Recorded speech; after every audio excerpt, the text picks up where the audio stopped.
Josh Johnson's show. I'm Josh Johnson, joined by my co-host, fellow stand-up comedian Logan Nielsen. Logan, how you doing, buddy? I'm doing okay, man. How are you? I'm all right, but I know that that's a lie. Jeez. Yeah, you're not doing all right.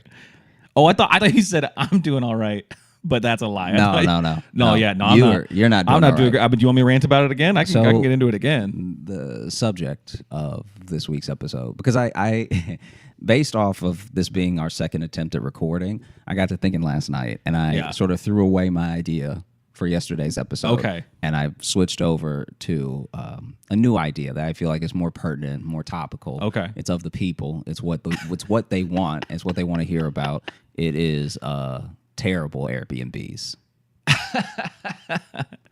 Yeah.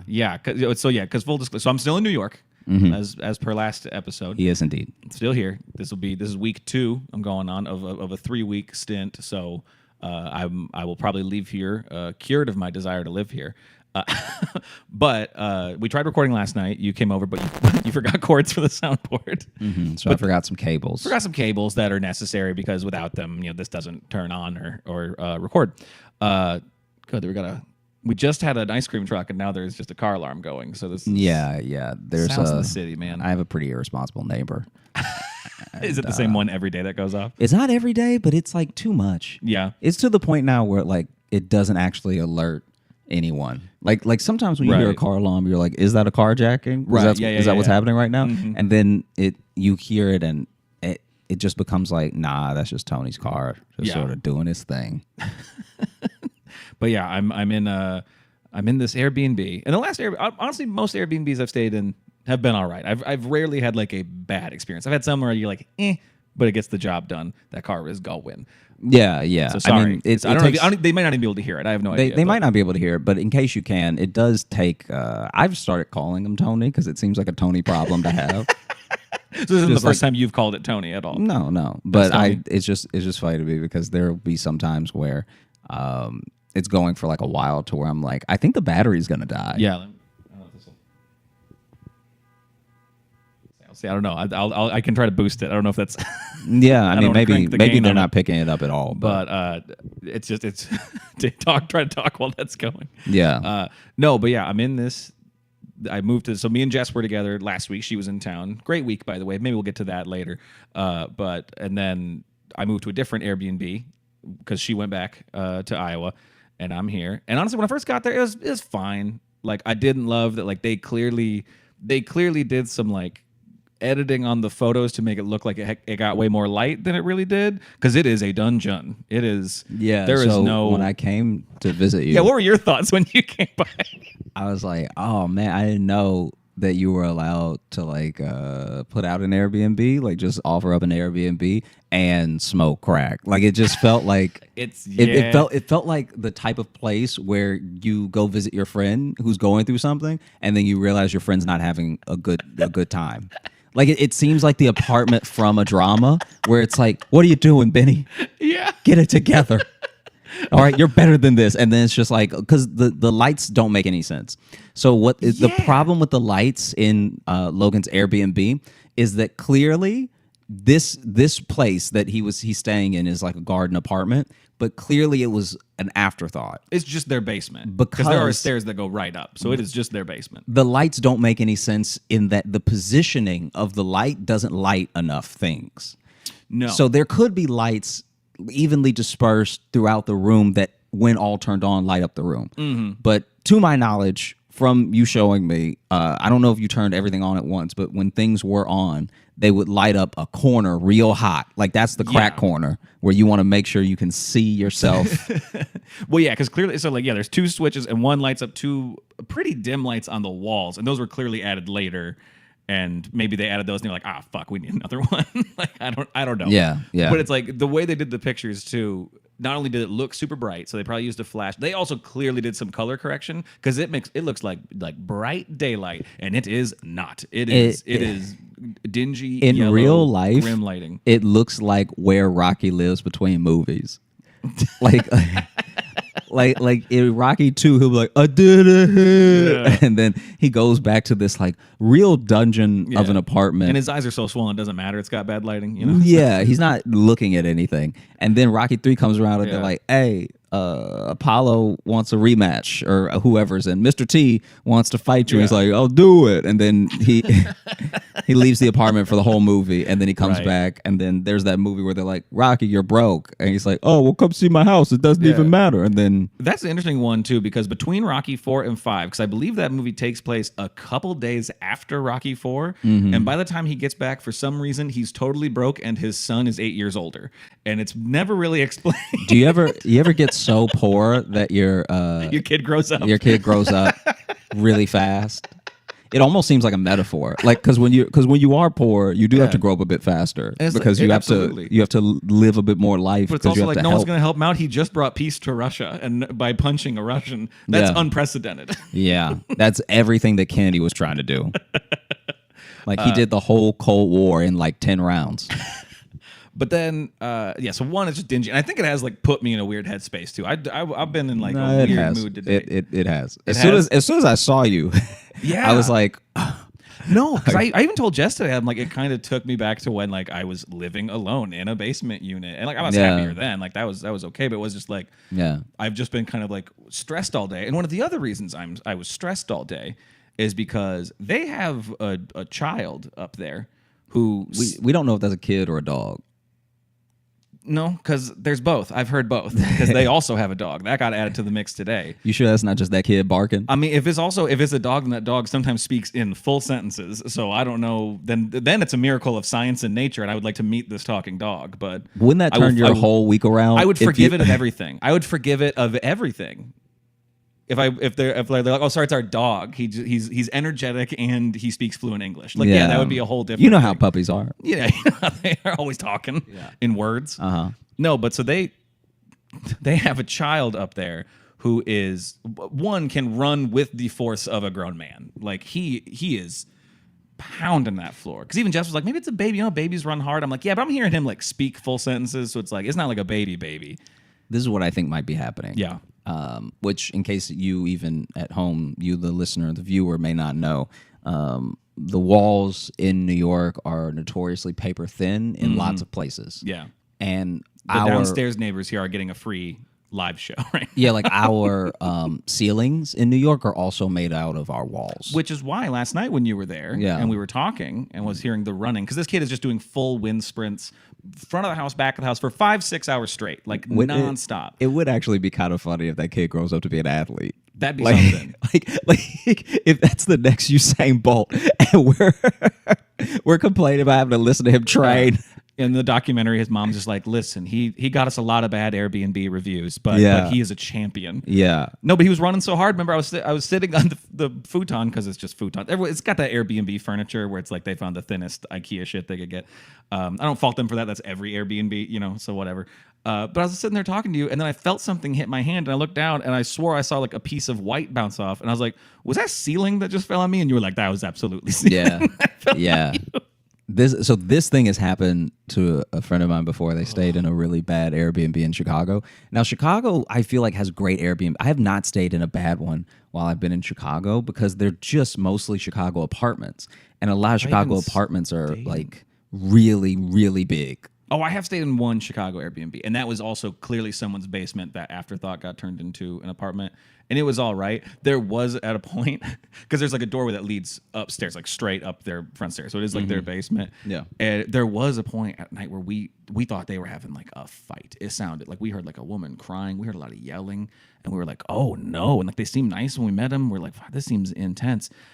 I think their TV is just like right near that doorway, because eventually we heard music swell with the argument. We're like, oh, we're hearing a movie. Yeah, but it sounded so real, because I'm like, I think there's a woman crying right behind that door. I think she came down the stairs to cry. Do you know what's crazy is when you're just in your Airbnb with your loved one, and then you hear on full volume Marriage Story blasting through. It might have been that your too. wall. It might have been. And just wondering if you need to knock on the door, see if somebody needs help, and then you hear a full crescendo. At the end of the fight. I think even Jess pinpointed what they were watching one time, because it was that I can't remember the show, but that Netflix show with the lady who's got the Tommy Wiseau accent. I can't remember The Anna Delvey story. Anna Delvey thing. I couldn't remember her name. Yeah. I'm in a weird place today, man. I didn't sleep much last night. But just the Tommy Wiseau thing is very funny. just give me your money. Don't worry about it. Oh man. Oh hi, Mark. Sorry, bank. Oh hi, bank. Oh hi, bank. How's your sex life? No, but there's a point like Jess could hear the accent. She's like, "Oh, they're watching that show, Inventing Anna." Is that what it's called? Inventing Anna. Yeah. And she like pinpointed what they were watching, and I was just like, "That means that TV's either too loud or too close to the doors." But you couldn't like really hear it through the ceiling. But the other thing with this Airbnb, sorry, you were talking about Chicago Airbnbs. Oh no, just a very quick thing. So this Airbnb my friend was staying in was once again paper thin sort of ceiling, and the upstairs neighbors were running around and they clearly had a dog or whatever. And the same thing happened to him, but he was like eating a bowl of Frosted Flakes. Yeah. At a certain point when because he stepped away, like went to the bathroom, and then when he came back, he saw around the bowl a couple of paint chips. Yeah. And so now he's like, I don't know if this is full of paint chips or not. Like I don't know. Like he was like, I bought this cereal and it's like the last, because he'd been staying there for a week. Yeah. And he's like, the last bowl of my Frosted Flakes might be half paint chips. Is it falling into my mouth when I'm sleeping at night? Yeah. And so he was like, I think I ate so many paint chips in Chicago because I was sleeping and just little pieces of ceiling were just trickling down. Because at first he thought it was negative dust. for COVID, but positive for lead poisoning. 100%. 100%. Just the idea that you're on your last bowl of Frosted Flakes that you love so much, and then you come back, there's just a ring of paint chips around the bowl. like It's challenging. It must have felt like you know like when you're in a building now and they're like, oh hey, careful, there's asbestos up there. Yeah. It must have felt like that because he's like just going to the bathroom, coming back to the table, and then there's just like, and he said that the ring was so perfect that like it felt as if maybe a square of tile had like fallen down. So he knows most of it is in the bowl. Yeah. And so now he's like, I didn't see it fall in. And it's also milk on Frosted Flakes. So he's like, I'm never going to see the chips. Like maybe if I just eat the... Yeah. Like if I just pretend everything's sugar. Yeah, if I just let it all soak long enough, won't the paint soak out? Like won't the milk kill that paint? He was like trying every way that in he movies when someone gets cut and they pour milk on it to sanitize. He was just like, where's the 2%? 2%. Because Don't give me that skim, I'll get gangrene. Because it was so wild, and he seemed so disappointed. Like even as he was telling me the story, he was looking down. That would be disappointing, man. No, Yeah. and then it's like too. I was just like frustrated, but then I knew we were going to record, so I didn't really like go anywhere. And like the neighborhood I'm in, there's not a lot around. It's kind of a scant neighborhood, like a couple of convenience stores. So I just kind of sat there. I did like a Zoom with Jess, and I just like slowly just got like a genuine like migraine, and just so it's like just a kid running, he was running all day. This kid was trucking all day, and it's like, listen, I'm not for medicating kids, but I'm not against it. And it was my God, I was like, this kid. What's so wild about that is that in the long term, I wonder, I'm not even saying it is, I just wonder if life is actually fair. Because anyone who's doing that to so many people, because this is Airbnb, so I'm imagining people are checking in, checking out all the time. Yep. Anyone who's making people live through that for like 5 years deserves to kind of not move that great when they get old. Do you know what I mean? Yeah. Like it's almost like the circle of life where you're gonna be in a home one day just really pushing a walker. No, and I spent a lot of time today too, like just looking at hotels. I'm like, I don't need to just waste money, but like I almost want to just move to a hotel because at least even I've been in hotels, people have been loud, but then you can call the lobby and be like, hey, can someone tell them to shut up? You can't do that when you're in someone's house. Yeah, like especially when it's their house. I'm staying in a stranger's house. That's them up there. I can't be like, hey, can you tell your kid to fucking chill? Yeah. Because the whole point I rented this one is I want to spend a couple days relaxing and working. And that'd probably be the craziest thing that you could do. It'd be wild. You just walk up, hey, can you beat him? I at least want to hear a good trip or something. That's yeah. I'm just saying. No, so it's like that's just a lot. And then the other thing that is, we'll call it challenging, was that when I got in there, and first off, so I had to check out from where me and Jess were staying, and then I had like a couple hours before I could check into this one. So I was just kind of out with my bags, and it was like a 20-minute walk from where we were. So I just kind of hung out in the park, and then I was like, all right, it's time to check in. So I walked, but it was, it's a record like heat wave right now. Yeah. So I just had my backpack and a roller bag too. By the time I got to my Airbnb, my shirt was sweat. Like I was soaked. And then I get in there and there's no air conditioning. Ooh. And honestly, that's my bad. I didn't see that it said no AC on the thing, so that one's not on them. Yeah. And it's a basement unit, so it's been okay. It's been muggy, but it's been okay. Like I'm just fine. But then I get in there and then I go into the bathroom and there's a sign above the toilet and it says, please do not flush. And this is the order they do it in, which was confusing. But it says, just please do not, flush paper towels, toilet paper, or feminine products. And putting toilet paper in the middle, to hide it. Yeah, and it made me like read past it. I had to like read. I'm like, is this saying I can't flush? Period. Like, is it just saying I can't use this toilet? Because then that's got to be in the listing. Yeah. And then there was another one by where the toilet paper is, and that one just said, "Don't flush paper towels." It said this like there's an old building, it's got old pipes, it's built in like 19 whatever, and it just says, hey, don't flush these things, but it didn't say toilet paper that time. So like, okay, are they just saying like, hey, don't be reckless? It's old building, don't have a party? Like I don't know. Yeah. And so I messaged them. I was like, hey, is this saying like never flush toilet paper? And it says use the container provided, but the container provided is just like the little garbage can they have next to them. Like, is it there? Are you just asking me to wipe my ass and keep it? Is that what you're asking me? Yeah. Is that what you're asking me right now? Is to have a very uncomfortable collection? Because okay, but then you got to be clear about that shit in the listing. It feels like they're slowly trying to turn you into Jeffrey Dahmer.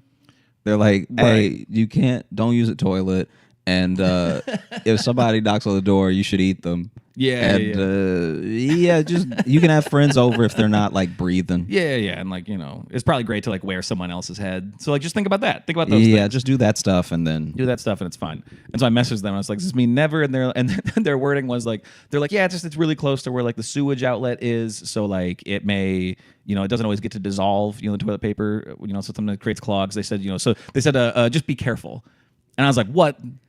What in the entire fuck does that mean? Be careful. To be careful while flushing a toilet. You shouldn't have to flush a toilet like you're detonating a bomb. Yeah, like you shouldn't have to touch it like, ooh.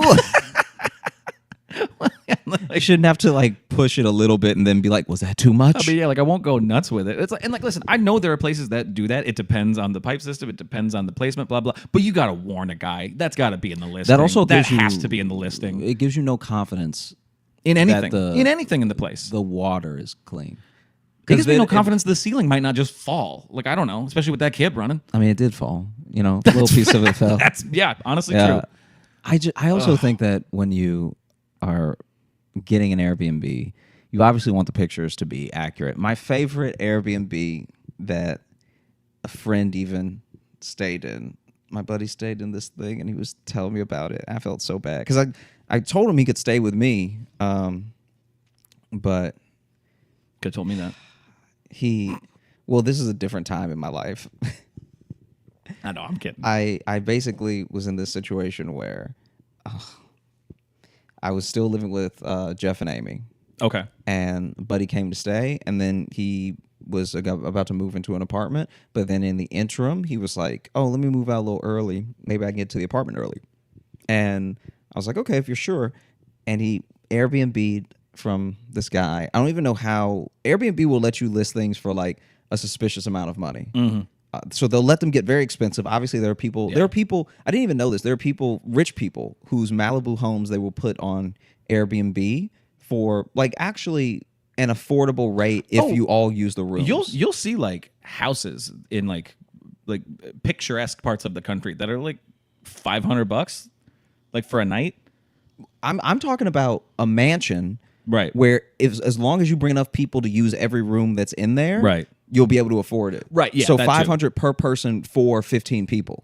Right. So obviously that's a lot of money per night. Mm-hmm. But like, hey, if you had 1,500 and I had 1,500, we want to stay 3 nights at a mansion, and we just had to get every friend that we've ever had that we don't think will ruin anything to come with us. I had to whittle it down. I don't want to say every friend we ever had because now it sounds like we only have 6 friends apiece.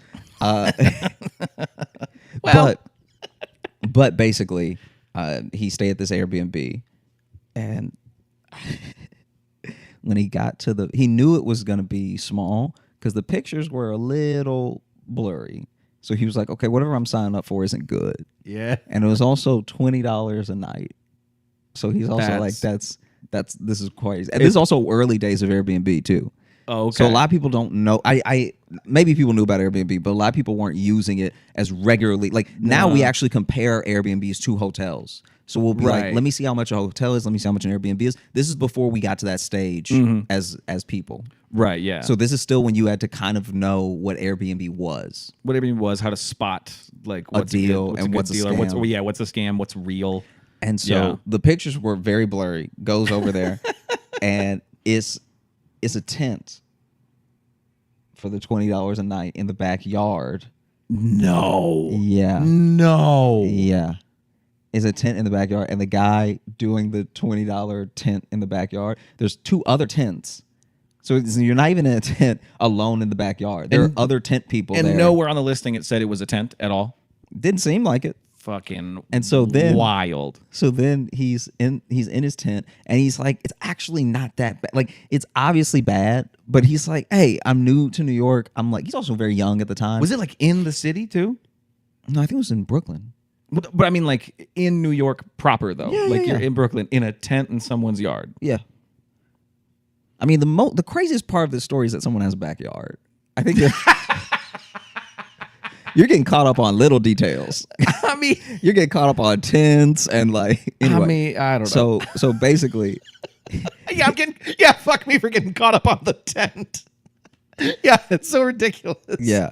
That I'm So- like, I can't believe someone tried to rent out a tent. so basically, this dude is in the tent, and then the guy who's listing the Airbnb and has all the like tent people out there comes to his tent in the middle of the night, and then just starts chatting with him, just starts like talking to him, which he was like, this can't be going anywhere good, you know? And then while he was talking to him, a guy comes to the backyard who must have just let himself in the house. I have no idea, but comes to the backyard and is like selling this dude drugs in front of the tent. And so he's like, man, this guy's not even trying to like cover it. Like, he must not care about reviews at all. Because you lied that I'd be inside. I'm inside a tent. Right, yeah. And then you're selling, you're buying drugs in front of me, directly in front of me too. Right. And then the funny thing to me, he was like, imagine if I did drugs, I'd be so offended. You just bought drugs in front of me, didn't even offer me some sort of deal in or anything. Yeah. Yeah. You're not even making that a part of like, hey, listen, I know I'm making you stay in a tent, but I got this rock. Yeah. No, man. That was like properly bad. I felt bad for him. He was there for like 3 nights or something. Wow. Yeah. That's, yeah. A full on tent. And then there was one where this is when I was on the college tour, and I think I was it was in New Hampshire. Was it Keene? I can't remember where I was in New Hampshire, but I was still doing a little bit of the couch surfing. Do you ever use couch surfing? No. Okay. Do you know what it is though? I've heard of it, Yeah, but I so never used it. I was still using couch surfing. I only used it a couple times because it was very hard for me to get reviews, because when people don't know you, they're nervous about letting you stay in their apartment, especially for free. And like, so then I kept trying to like throw in perks. So I'd be like, hey, if you let me stay, I can get you tickets to my show, or I can, whatever the thing was that would help. Right. And so I was in New Hampshire. I was looking up places to stay next because I realized I hadn't planned a hotel yet.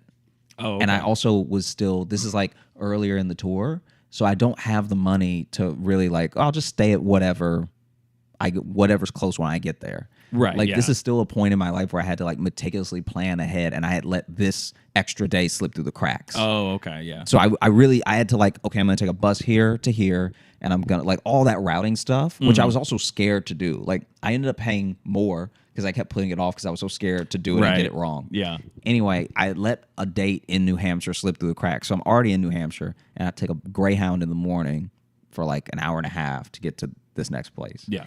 And it's also just so funny because you think of life so differently now, not just because of where a person is like in relation to where they used to be, but also because of what we have now. So like at that time, I didn't even fully understand Airbnb. I knew about couch surfing. Right. I didn't even really like try to counter the bus with anything.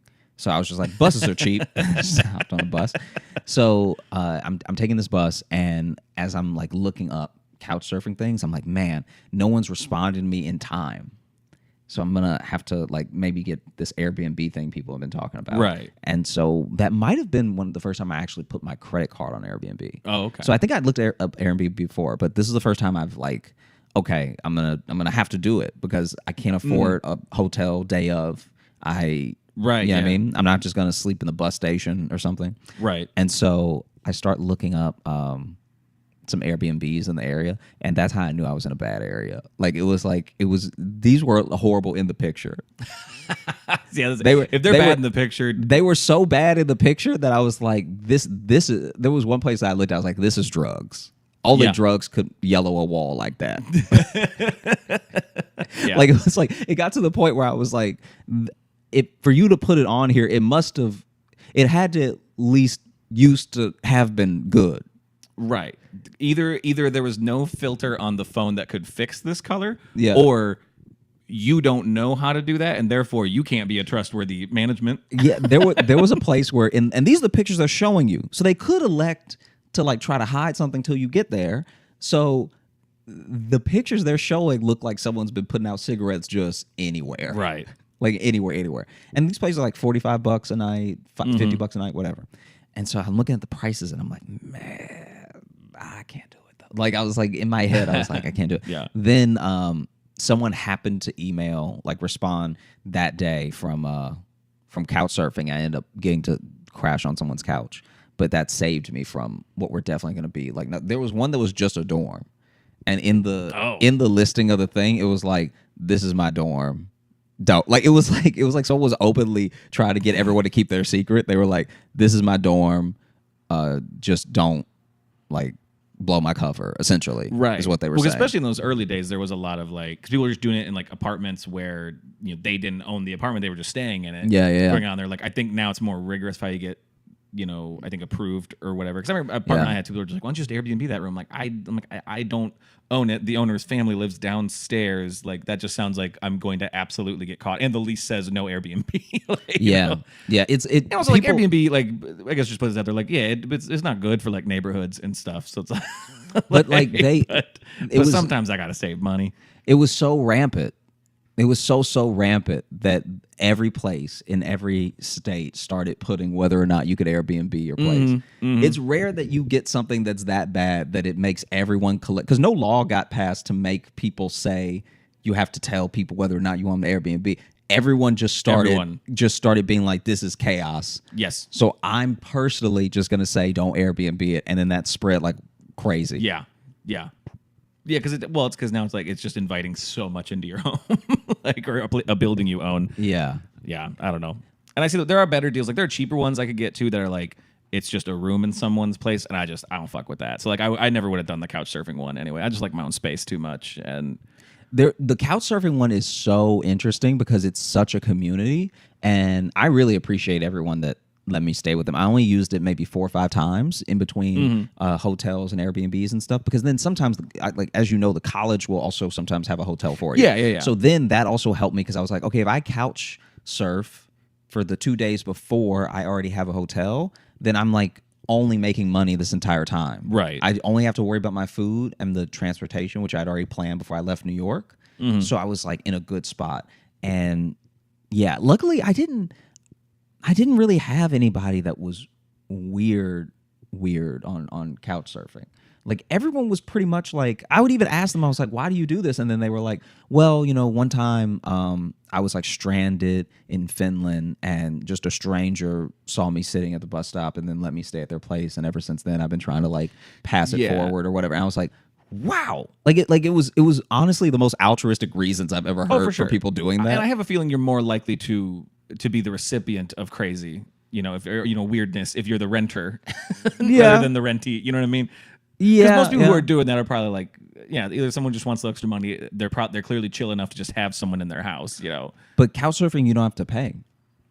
Oh, it's just that's just nice then. That's what I'm saying. Okay, that is just a nice community. That's why I was like, this is crazy. I thought that was like a rent a couch thing. I never did it. I heard of it. I never realized it was just literally just crash on couches. That's nice. Yeah, there's one of them that you're renting the couch, but then the one that I did was straight up. That's why it was so hard to get people to respond sometimes, because like it's not like people were on it all the time. Some people almost kind of used it like a little bit Facebooky in a way, where they like, especially if they were world travelers, because I think the way that it started was world travelers trying to help each other out.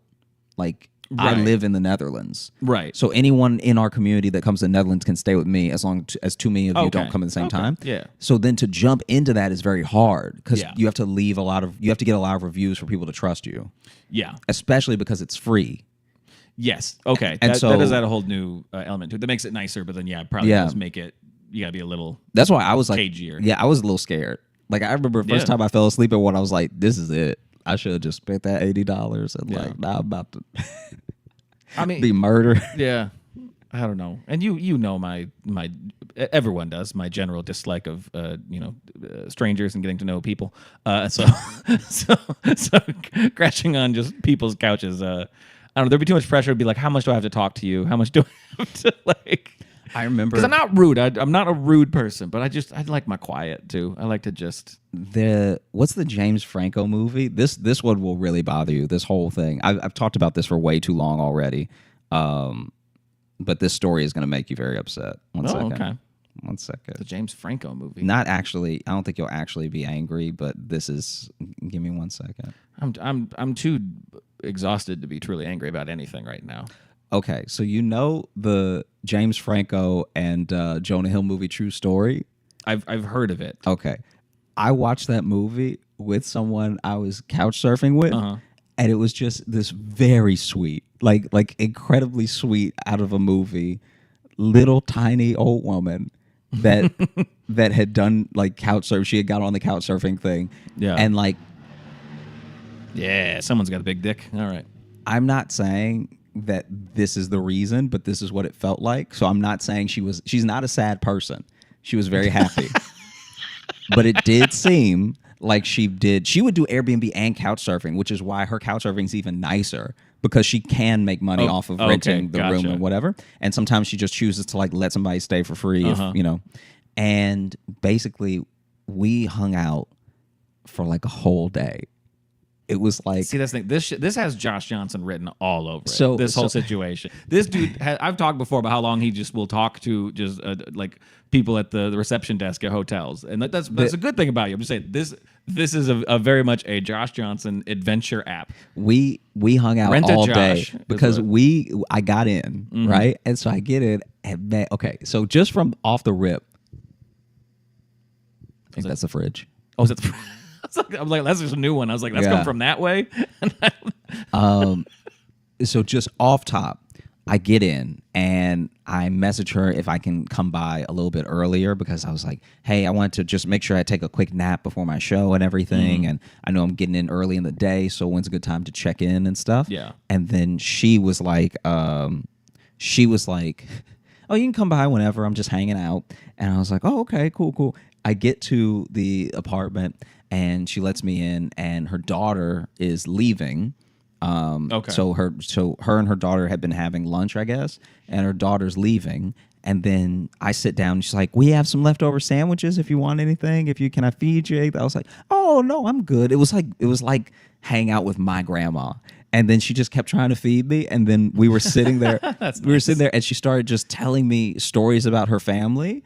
And it was, before I knew it, it had been an hour. And I was just like, man, this lady's like the coolest. Yeah. And she was like, do you have any errands you want to run or anything? Like, I was like, oh yeah, I actually do need to go to CVS. And so we went to CVS together.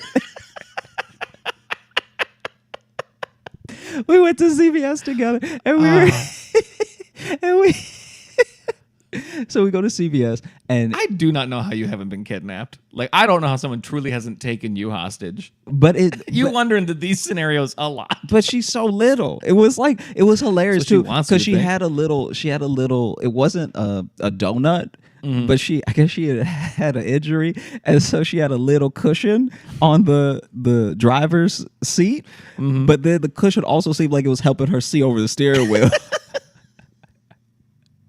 So it looked like it was just serving dual purpose. Like, because she was like, now you'll have to be patient with me. I walk a little slow because I fell. And the way I had to try not to laugh when she was telling me, because I really didn't want to offend her. Because by now we're like chilling. We're like buds, you're right? best friends now, yeah. And so then she was like, oh, I fell because... And I've seen something like this happen before, so it makes sense. But basically she fell, and then she tried to get up quick. She said she felt like if she got up fast enough, she wasn't hurt. And so she fell. That is is perfect, like old person logic. Yeah, you know, like when you're like, it's like when you're a kid and you trip, but you're embarrassed and you're like, no, I'm good. Yeah. I'm good. You try to save it. Yeah. And she fell, and she tried to get up so fast that she fell again. Oh. And that's where she really did the damage. And so she was walking a little slow and had like a little bit of a wiggle to, compensate. And he goes, the doctor says I'm going to make a full recovery, but I mean, at my age, what does that even mean?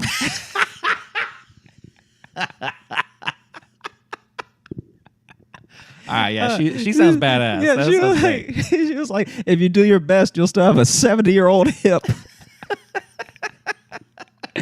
And so we go to CVS, and she's like giving me like mild to hot goss on everybody at the CVS. This is a small-ish town. Oh, okay. And so she was like, "Oh, the cashier there used to work at Arby's, but her service was terrible." See right there. That is why she rents out the couch. Yeah. She just wanted people to gossip with. Yeah. And clearly, her daughter's heard all of it already. Her daughter's heard all of it, and if she's talking shit about everyone, she probably don't have a lot of friends. So. So I'm gonna just let people stay on my couch. Yeah, but no, she would tell me. She would like tell. So it was the full benefit of a nosy old woman, because she was telling me about people we were passing in the car. Yeah, like we would be passing people in the car on the sidewalk. Great. She'd be like, "Oh, Hill, right there." He was. I was like, yeah, because like I also don't care, but also I only saw the back of his head, so it's not like we talked to him and then she's walking. Like I have no perspective on him. I have not seen this man. I didn't know he was there. Yeah, like at least the cashier like dropped her cookie to it. Like when she was telling me about the cashier, I was like, oh, that sparked a little memory because of the awkward thing that just happened. Yeah. Because she, to be fair to my older friend, the cashier did. It was kind of a boss move because it worked for me and then it didn't work for her. So she rang everything up. This is her process, right? The cashier rang everything up and then opened one bag and then tried to slide everything, like scoop everything in the bag. And so I got a bunch of snacks and like a new toothbrush and some stuff. And so for me, it worked because it was like everything I got was small. And then this woman that I'm saying we got many more things, and she still tried it, and so most of it just missed the bag. Yeah. You can't do it with a gallon of milk. You can't. she's just like scooping it off the counter, and then it just starts falling, and then as it's falling, she keeps scooping because she's like, some of it's gonna land in there. Yeah. And then so then we go back. I invite her to the show. Okay. Which she was like, oh, if I come, I'll have to like come a bit later, or you like first or whatever, and like all that stuff. And so she was nice enough to drop me off at the college. And was like, I can pick you back up if you want, and blah blah. And you can ride with me if I do come to the show. Also, I pinned my number to your shirt. Yeah. So if you get lost, just tell someone to call that. There's a sign on your back that says you're my son. Here's a baggie.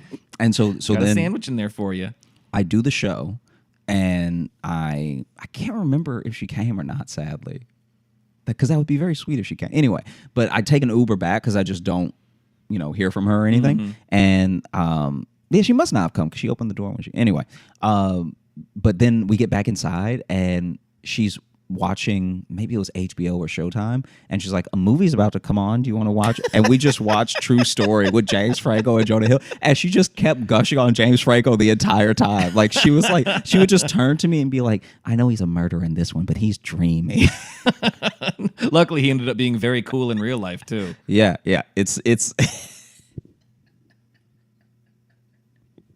it's clearly her Hollywood crush. And then we watched the whole thing, and then she had to be bummed a couple years ago if she's still with us. I guess so. Yeah, maybe she didn't. Maybe she passed to miss the fall of James Franco. What if she wanted it that way? What if she was like, I'd rather die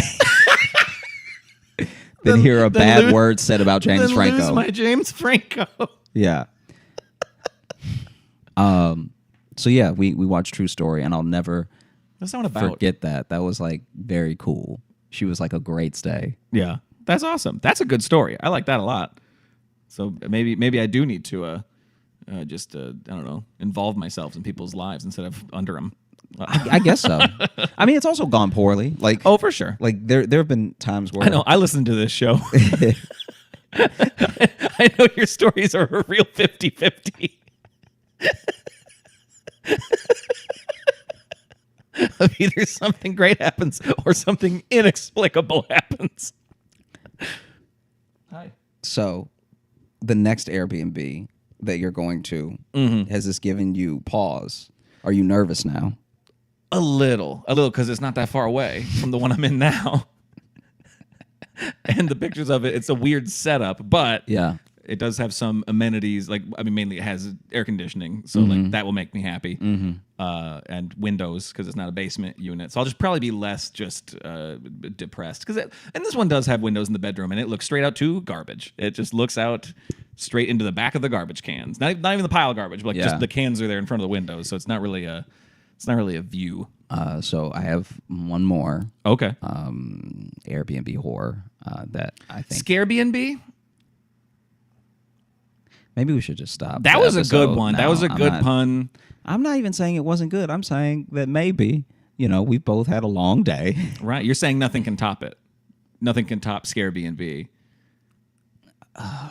So we should probably quit while we're ahead is what you're saying. That's what Josh is saying. Why do we go out of focus for a second? Because the light is going away, so it's having trouble. Oh, whoops. Okay. It's having a little trouble focusing on both of us. Yeah, let's get real close now. Yeah, my bad. Did I mess it up by leaning back? No, that was fine. I I was leaning back. I think I was the first one to lean back. So now there's a light there, so this will be over soon. Yeah, that's a really hip ice cream truck. God, this ice cream is really hot. Do they put a lot of cinnamon in it, or? Oh, my mouth's on fire. God. So basically, I have a friend. Just for all intents and purposes, let's call him Benny, just so that we can keep the story straight. Okay. Now, Benny or Benny? Let's call him Sam. Dick.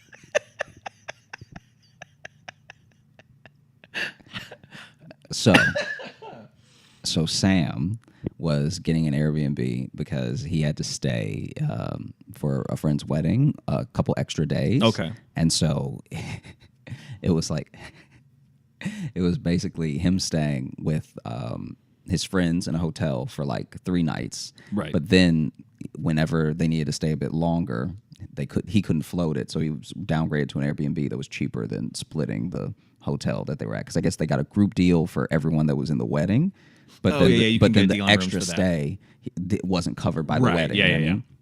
And so Yeah, because you only get that deal when you're blocking off a bunch of rooms. So Yeah. it's like you're still putting a lot of money into the hotel, but yeah. Yeah, and so he stayed for the wedding and then stayed a couple extra days for business and stuff. Okay. And he's staying at this Airbnb, and this woman is renting it from the upstairs. So she's upstairs, kind of like your situation. She's upstairs, and then downstairs is the Airbnb. Mm-hmm.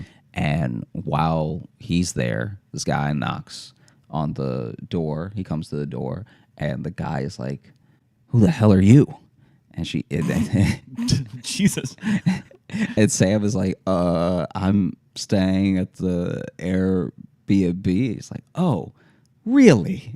And he's like, yeah? Like, what? Who are you? Like, that thing where someone starts interrogating you and it takes you a second to be like, wait, why am I answering your questions? You have no authority over me, I think. And then the guy at the door is like, I'm asking because there's no Airbnb here. And he's like, yeah, there is. It's on Airbnb. I rented it. I got the keys from the person upstairs, blah, blah. And he's like, oh, okay. And then he goes to around, which I guess is how you get to the first floor or whatever. Oh, okay, yeah.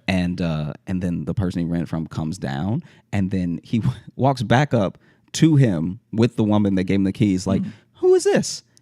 And she's like, he's renting the Airbnb. And he's like, there's no Airbnb here. And he's like, yes, there is. And then then the guy is like, so you're not lying to me, are you? Like, to him. And he's like, no. And then she's like, stop it. And he's like, you're not lying to me either, right? And he's like, no. And then finally he's like, who is this person? And she says, this is my ex-husband. And then he's like, husband.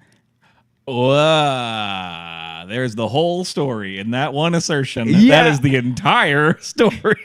And so he's just standing there now while they argue if there's an Airbnb there. So then And now they got to argue if they're still married. yeah. And so he never got the full story, but he's like, this guy probably thought I was like, Here to have sex with his wife. yeah, Which is clearly a suspicion already on his mind. yeah. Wow. Which is, how do you leave a good review after that? Like, how do you leave Yeah. because you're scared for a second. Because you're like, because the guy didn't just go like, oh, okay, and then walk away. He was like, oh, Right. all right. It's like he just walked away. Maybe he was really hoping to be able to stay in the basement for their trial separation, and now this is confirmation that he will not be able to do that. Now this is just horrible. You also can't. Someone say, "This is my ex-husband." You can't just go, "No, husband." Like that doesn't fix it. No, it really doesn't. That does nothing. So yeah. Wow. Yeah. Okay. So yeah, I'll continue avoiding people. I've gone full circle. I didn't want to skew you and like fill your, You don't give me optimism for people. Yeah, no, not worth it.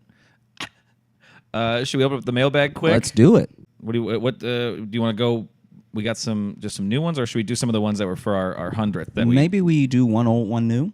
101 new? Okay. Let's see, how old do we want to go here? We'll do this one. This isn't like old, but this is from a month back. But this is from Kyle, and it says the title is Fair Fish. And then this is interesting. You got this angle looking. Just at me my now. neck was starting to hurt. Oh, okay, gotcha. It was starting to hurt bad, and I've been trying to handle it the entire time, and it's been almost an hour. We could have done this from the beginning. It's fine. Do you want me to turn this way to you too? You don't have to, because you have to read. Well, I can just. Why would you do it like that? I don't know, man. That's. But it says, hey, J-Lo, thought you'd like to hear that I once won the healthiest and strongest fair goldfish to ever live when I was 13 years old. Fair goldfish have come up a few times on this show. So yeah. I didn't know this thing would last longer than 2 weeks, so I named him Dinner. That's dope. That's a great name. Wow. Well, he lived for over 6 years.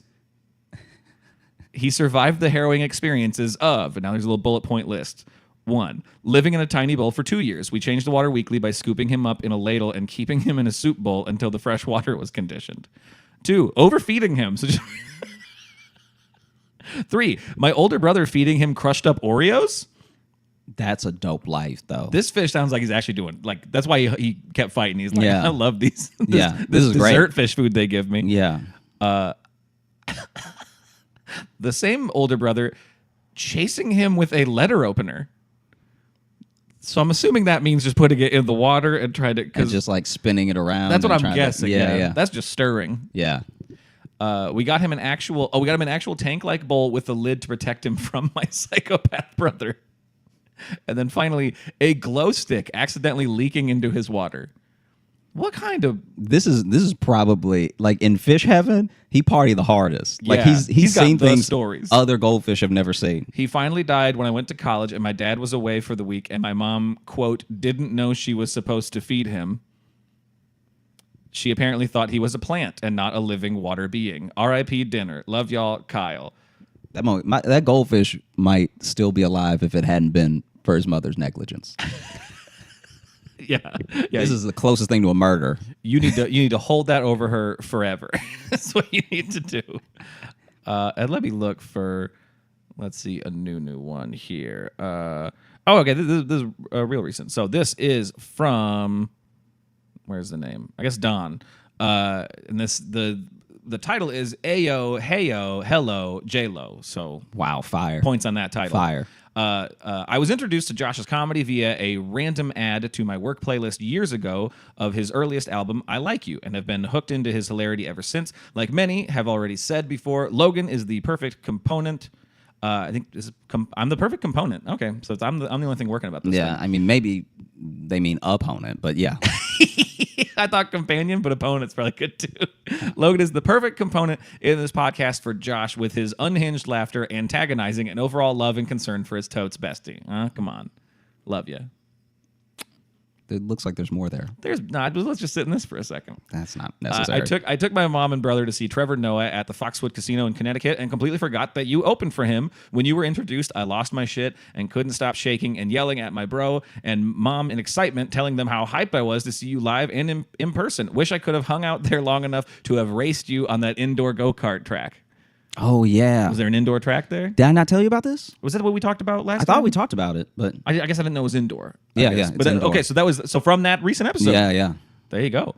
I live in PA, but I won't be able to see y'all at the Punchline in Philly next week because I work second shift during the weekdays, and that weekend I'll be in DC cosplaying at an anime convention. Okay.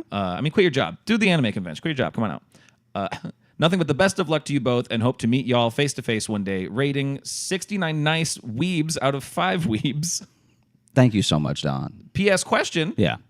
Have either of you attended any conventions, whether an anime, game, etc.? And who would y'all be willing to cosplay as if you did? Have you ever been to an anime convention or comic book convention? Yeah, I've been to a couple. What did I go to? I went to one that was in Lafayette, Louisiana. I can't remember the name of it. And I think I've been to something called, I can't remember what it was. It was like half comic books, half old. Like it was a comic book convention, but it was like half like comic books and then half old, super old, like TV nostalgia stuff. So they'd be like, I was an extra on Knight Rider, that thing. Oh, okay, yeah, just kind of a regular. But I have convention. been to one. I've been to 2 technically because I went to Comic-Con in 2016, the New York Comic-Con. Oh, okay. And then I went to that one in Lafayette in like 2009 maybe. Okay. But yeah. I've never been to a comic book. I don't think I've been to any convention like that. Do car shows count? I go to car shows with my dad a lot, so that's like a car convention. It's not really the same thing at all, but I mean, people are dressed up there like that's like hillbillies. I mean, I think that's just how they dress. But yeah, this whole thing is not car convention, Comic-Con. Okay, but now to answer the second part of that question, though, who would you cosplay as? Someone said, who's the electric shock superhero that's not Black Lightning? It's Static Shock. Yeah, people have said I look like Static Shock. What's he from? I think DC. Oh, okay. Yeah, pretty sure DC. Okay. What about you? Who would I cosplay as? I don't know. What could I pull off? Some kind of sitcom dad. I think maybe like a dad from Yesteryear. I don't know, Mark Lynn Baker from Perfect Strangers. Mm-hmm. Okay, yeah. I could probably if I cut some hair. I could do early season Hopper from Stranger Things maybe. Back when he was when he was still thicker. Did he get skinny? Yeah, he's skinny now. Because he got ripped for. I'm very behind. Well, sorry. Well, yeah, he's ripped this season. They worked in the storyline, but also he got ripped for the Black Widow movie. And when you say ripped, do you mean like pants ripped from all the weight that he gained? No, he's very big in Black Widow. He's like out of shape in Black Widow. But he's like way thinner than he was. Maybe he lost it for Stranger Things then. But no, he's much thinner now than he was. I like to think some actors he's way more fit because he had a gut though, like in the early days of Stranger Things, and now he's pretty fit now because he did it for Hellboy too. I guess Hellboy's probably what he bulked up for is what he got. Yeah, because I like to think that some actors just get fit for them. I mean, I think that ends up being the like bonus. Mm-hmm. Yeah. I'm sure but it helps if someone else is like, kind of footing the bill for it. But that was kind of like everyone always thought that Kumail Nanjiani got ripped because like Marvel made him, but like they didn't care. They wanted him to just be him, but he's like, nah, I'm gonna get jacked. So like that's another thing for him to just be like, nah, don't worry, I'm gonna get ripped. Yeah. Well, thank you so much for listening to the Josh Johnson Show. We had a great time recording. I hope you had a great time listening. If you are looking to catch up with us on any of the socials, you can find me at Josh Johnson Comedy on Instagram, Josh J Comedy on Facebook, Josh Johnson on Twitter, and Josh Johnson Comedy on TikTok and YouTube, where we're going to be posting clips of the show. And if you're looking for Logan, you can follow me on Instagram at Logan M. Nielsen. And if you want to get into the mailbag like those people there, you can email us joshjohnsonshow@gmail.com. And if, say, I don't know, next week, let's say Wednesday, the 27th, around 10 p.m.-ish, if you feel like meeting us in person, you can come out to Union Hall in Brooklyn. We are doing a live, in-person Josh Johnson show. So we're going to do some stand-up, and then we're also going to do a full episode. We're going to do a full recording of us doing the show with an audience. We did it last year, and it was an absolute delight. And if you can't make it to that, if you can't be at that, sadly you're busy. You're busy next Wednesday or something because you're in Philly. We're going to be in Philly right after that. Oh my God, for 3 whole days. Yeah, in Philly for 3 whole days from the 27th to what? 28th to the 30th is what we're doing shows. So and Thursday, Friday, Saturday. You got 1 show on Thursday. You got 2 shows Friday and Saturday. That's 5 chances to go. So in that chunk of days, that's 6 chances to come see us in person. And if you don't do it, you just didn't want to. You know? You just didn't want it bad enough. And we all know it. You won't be a champion like the child that is above me at my Airbnb. We hope to see you there. Thanks so much for listening, and have a great rest of the week. Y'all are the best. See you later.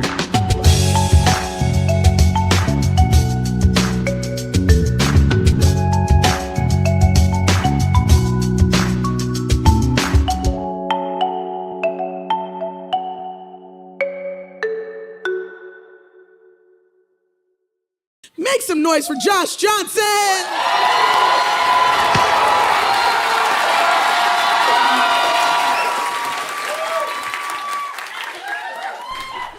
What a week.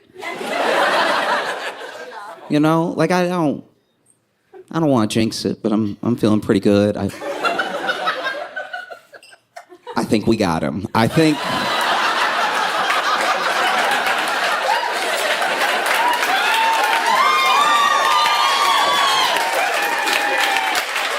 in case you didn't know,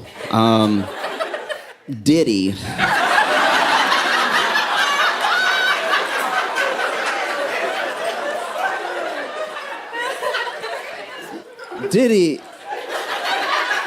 has been arrested and charged with just almost everything. Initially, it was sealed, and we just knew they were going to be holding him for a little while. And then they unsealed, and we were like, what? Because Diddy is very important for people to understand. Diddy is, when I say a monster, it's just because I don't want to swear. Diddy isn't a monster the way that, like, a person in your life that you know is evil is a monster. Diddy is a monster in the way that I'm pretty sure even the devil is like, ooh. Ooh, somebody coming for my job. And I know that, you know, you're supposed to say allegedly. But he did all of it. He did everything. He did everything that I believe that Diddy did, whatever they say he did. And that doesn't just apply to like the cases he has now. I believe Diddy did stuff he hadn't been accused of yet. I believe Diddy caused inflation.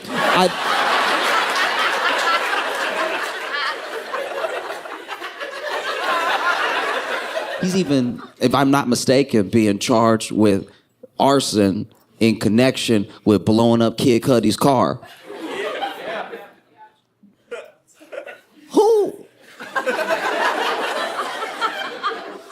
Who blows up cars? Let's talk for a sec, because here's the thing. I do understand the intimidation and the general paranoia you build in a person's life when you blow up their car. All right? So I get why people like Diddy and the mob blow up cars. It's very effective. You know, somebody's thinking about testifying and then they're going out and then they go, beep, beep, boosh. And they're like, maybe not. But to blow up a car, really, because he's not blowing up the car himself. Diddy wasn't getting under the car with something with wheels on it in the back and then rubbing wires together and then taping it and then letting the tape fall and be like, and then taping it back.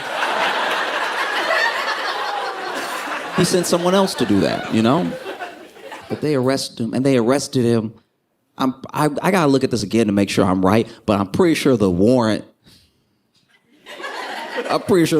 had every name he ever went by in it. Just in case he opened the door and been like, who?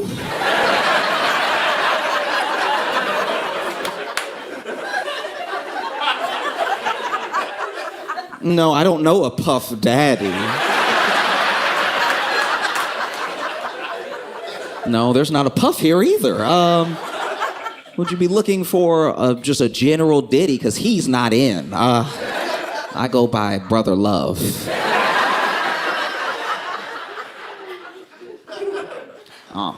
This man did everything. And then they arrested him. They got him locked up in Brooklyn in one of the worst places to be locked up. It's really bad.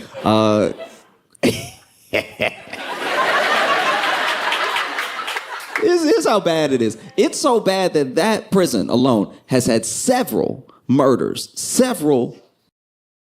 and it is so bad condition-wise that 2 federal judges have already said that they will not send anyone else there. That's where they sent him. And this dude...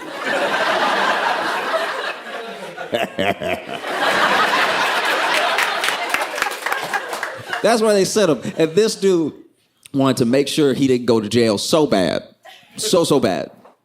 Properly. Like, he put it all up. This dude was willing to pay a $50 million bond. Do you know how much you did it? To put up $50 million. $50 million is the type of money where you're like, I can't, first of all, most people don't make $50 million in their entire life, right? So for you to put up that money, just not be in jail yet, you know jail is coming. $50 million. Do you know what you could do with $50 million? You could fix a small country with $50 million US dollars. $50 million, and he was like, and I'll use my home and my jets as the bond. Like, this dude was putting up proper collateral, things he has, mansion, jet, all of it. And the state said, nah.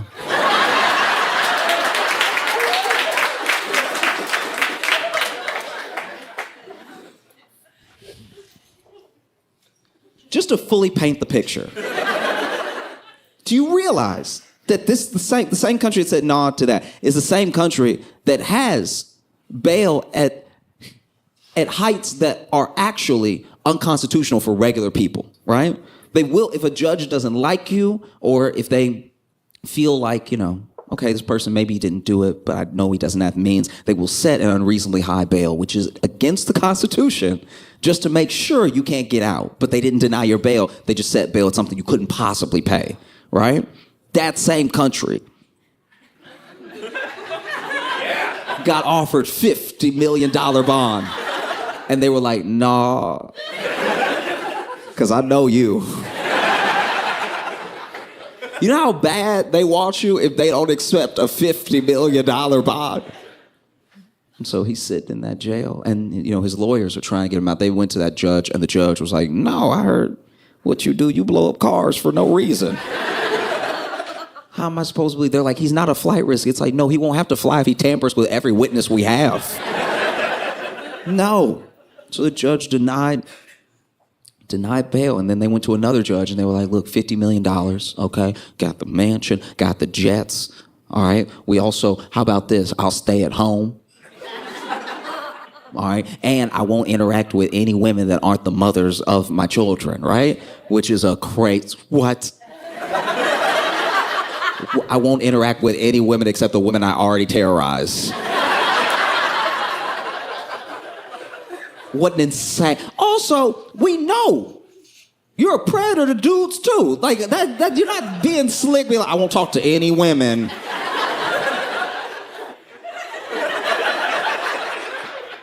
No. This dude is the devil. So they denied it again. And his lawyers were pleading. They were like, please, listen, the prison that he is in it's horrible. It's absolutely disgusting. It's terrible conditions. It's traumatizing. You know, it's in his mental health. You can't be at a place like this, you know. And then the more they described it, the more I was listening. I was like, that just sounded like Diddy's house for everybody else. And raided his house, found all manner of stuff. They found 1,000 bottles of baby oil.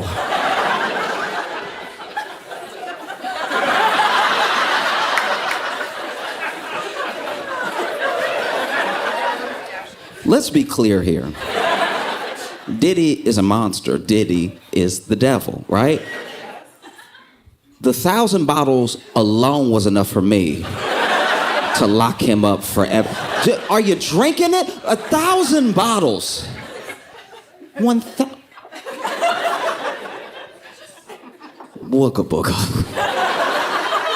I went to a friend's house one time, and it was just like a little quick get together. They had made dinner and everything. I went to the bathroom, right? And I had a headache before I got to the party. So then, you know, I told them while I was there, I was like, hey, I've been having this headache for like hours. Do you have like an Advil, something I can take? And they were like, yeah, go to the bathroom in the medicine cabinet should be the Advil, right?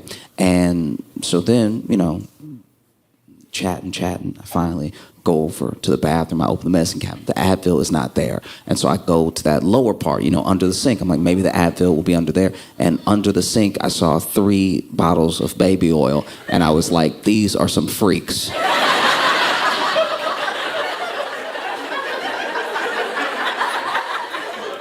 They do not have a child. And they had 3 bottles of baby oil. 1 bottle means you get busy. 3, what are you stocking up for? The fact that Diddy had 1,000 means he should be under a prison right now. I can't even imagine. I can't imagine what it would be like to be Diddy's lawyer. You gotta imagine it's a pretty good job to have. Because he's about to drop millions and millions of dollars in court and on lawyers that no one expects to win. Think about that. Anyone in here could be Diddy's lawyer. Like, he's not gonna beat the case anyway. It might as well be me standing there like, yeah, that's him. He says he didn't, so take that into consideration. You know what I mean? Just filing motions. I don't even know what I'm talking about. Yeah. That is crazy. I mean, what can you do if you're Diddy's lawyer? They have so much. They have so much because Diddy did so much. He did it and he recorded it. He recorded himself doing everything he did and blackmailing people. So then when the people say he's been blackmailed, the feds already have the tape that they're talking about that was being used to blackmail. So he basically made his own case this entire time. As Diddy's lawyer, all you can do is be like, that one tape is grainy. We don't know. We don't even know if that's him in that one, okay? The other 222, yes, but this one is hard to make out who is in there at all. We don't. Diddy's lawyer was on camera taking questions from the media, which seems like a bad idea. You know, because unless Diddy has a twin, his lawyer doesn't have anything to say that's helpful. Because the lawyer was just talking to some of the press, and there was someone who asked him. They said that they found 1,000 bottles of baby oil when they raided his house, and his lawyer did his best. He put in a valiant effort. This man said, well, I don't know if it was 1,000.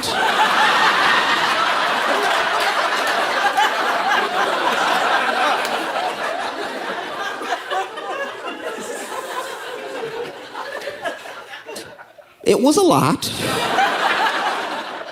That's your lawyer. It was a lot. But you know,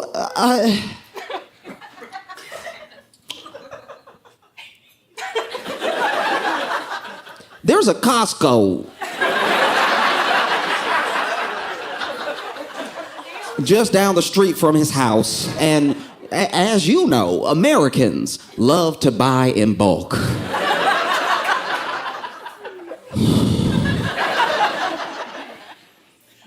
The whole time he's talking, you could tell he's trying not to laugh.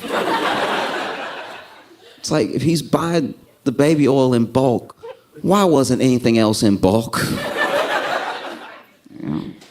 It's insanity. We should have known, and I think a part of us did know, that Diddy was the devil when he did Making the Band. If you're too young to remember. There was a time when MTV had music on it. And in that time, Diddy, who I think went by P. Diddy at the time, maybe, or Puff, or it was Puff, he was him, okay? And he did a show where he would try to make a group, right? A hip-hop group or an R&B group or whatever. And throughout the course of that show, he would America's Next Top Model these people, all right? He would put them through absolute hell. There was one time that I think he made them walk, I'm gonna get this wrong, but he made them walk from like Brooklyn to Harlem to go get him a piece of cheesecake. And we watched it and we were like, that seems excessive. I don't know what that has to do with singing. And the show ran for a few seasons and a couple of people came out of it, but most of the groups pretty much failed because he wasn't really making a group. He was just manipulating people.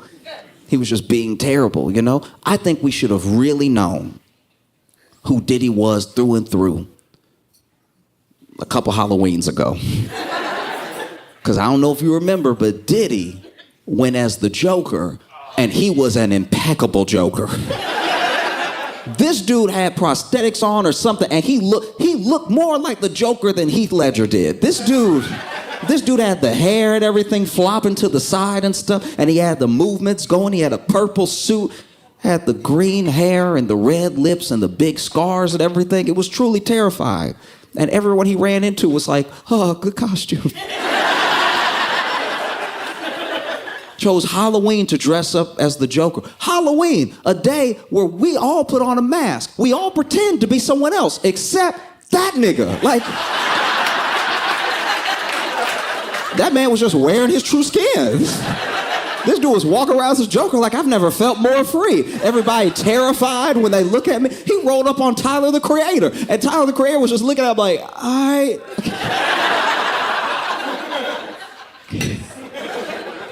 He got into it that night with an actor on the show Power. I believe his name is Michael J. Ferguson. And I don't know what started the altercation, but all I know is people started filming it, right? And it was Michael J. hands low and everything. He had big muscles, he a big dude and everything. And he's cursing Diddy out. Right now, he just thinks he's cursing this weird Joker out, I think. You know what I mean? Because he's just going at him, what? What you gonna do? Nothing, you know? And then Diddy, for his part, you see the turn. You got to see every little piece of Diddy in that moment. Because at first it starts out, and I really don't even know who was in the wrong, but Diddy just seemed a bit offended. He was like, what did I do to you? I'm just out here trying to have fun and everything. And then you see a turn, and then he's like, well, then let's go. Why would you? And then the threats come and everything, and then someone else goes, yo, Mike, that's Diddy. And he doesn't seem to care. He just keeps jawing at him. And then Diddy, for some reason, decides to like let it go, right? Even gives him a hug, and he was like, oh, it's all good, man. But how about you come to the after party and check the vibration? And I was like, man, this is the devil. Where is Batman when you need him? There's two types of blackmail that Diddy engaged in, right? One was the blackmail that was coercion, right? It was basically, he would have these freak-offs. That's the name of it. I didn't come up with that just now. Don't look at me like I'm sick. I saw your faces. I said it because it's the official term. It's in a government document now. It's not just street slang. It's not Twitter talk. They said, the Attorney General said freak-off when he was addressing the nation. So I'm saying freak-off. Well, he would have these freak-offs, right? And you know, he would be recording what was happening. And one of the things that he would do is that if somebody was an unwilling participant and they ever turned on him or told him that they were going to go to the police or they just weren't going to do what he said, he would tell them he had a tape of them and they wouldn't want to get that tape out, right? So he would blackmail them that way. But the other way he would blackmail people is he would have these wild parties and he would be taping everybody. So if you just show up and you do something you're not supposed to be doing, maybe you cheat on your spouse, maybe you do. He's got blackmail on everybody, top to bottom. 2 types of blackmail. It's absolutely crazy. So many people want this dude dead. They put him on, they put Diddy on watch, make sure he doesn't hurt himself, because it would make a lot of sense. If there was ever a time to do it, it'd be now, Diddy.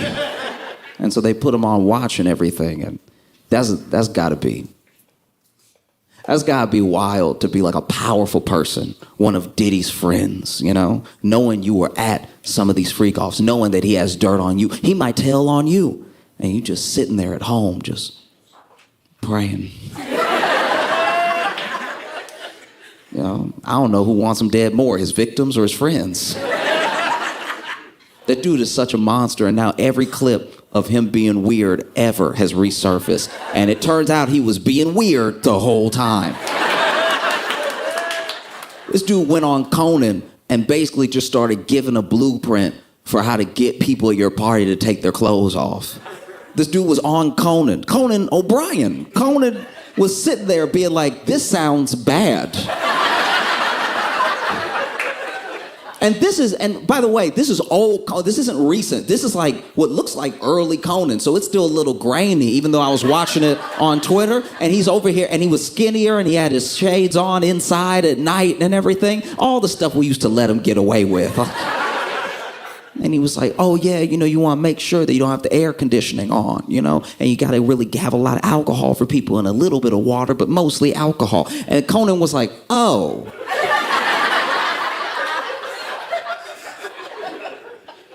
You could see in Conan's eyes, he was fighting to find a commercial. He was just... Diddy talking like it's nothing. And like, he's like, yeah, okay. Oof. This is one of the wildest things to me about Diddy, right? Is that he made an enemy a long time ago in a man named 50 Cent.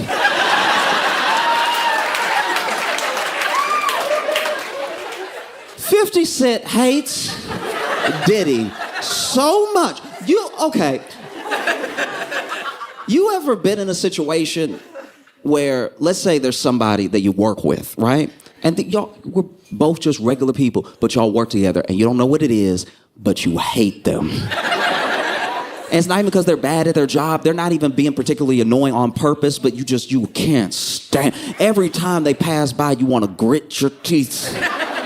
You hate them. You don't even know why. You don't know where it came from. You just hate them so much. Maybe they have a little quirk, or maybe they chew real loud. Maybe they chew so loud you can tell what they're eating. You know, just something real gross. Maybe they swallow weird and you can hear their esophagus and stuff. And y'all take your lunch at the same time, so you sitting in there while they eating, enjoying it, you yumming it up. You put your AirPods in, you can't drown it out. You still hear and then every swallow just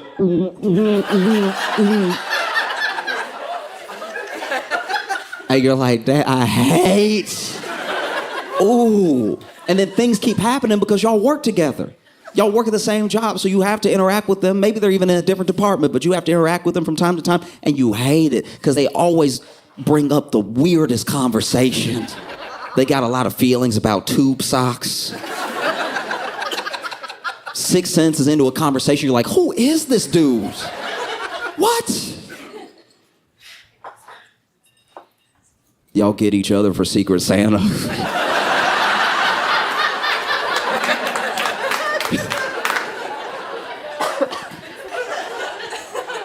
You're like, I don't even know what they're gonna get me, but I know it's gonna be weird.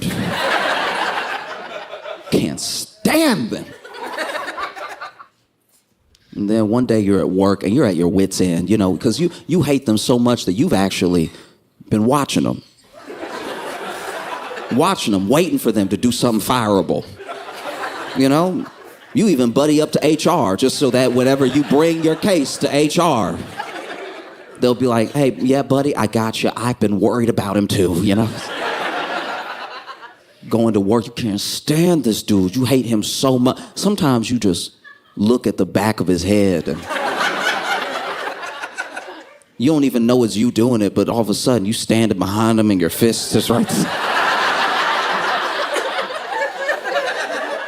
You hate this dude, and then one day you're at work, regular day. You at work, he's at work, and out of nowhere, you couldn't have imagined it. Truly out of nowhere, Homeland Security comes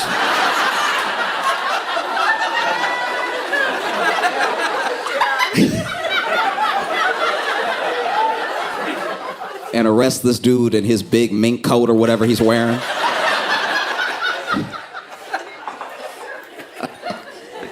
No, I don't think anybody felt, more vindicated that was on the outer edges of Diddy's sphere than 50 Cent. 50 Cent had hated that dude for years. And look, 50 Cent isn't the one.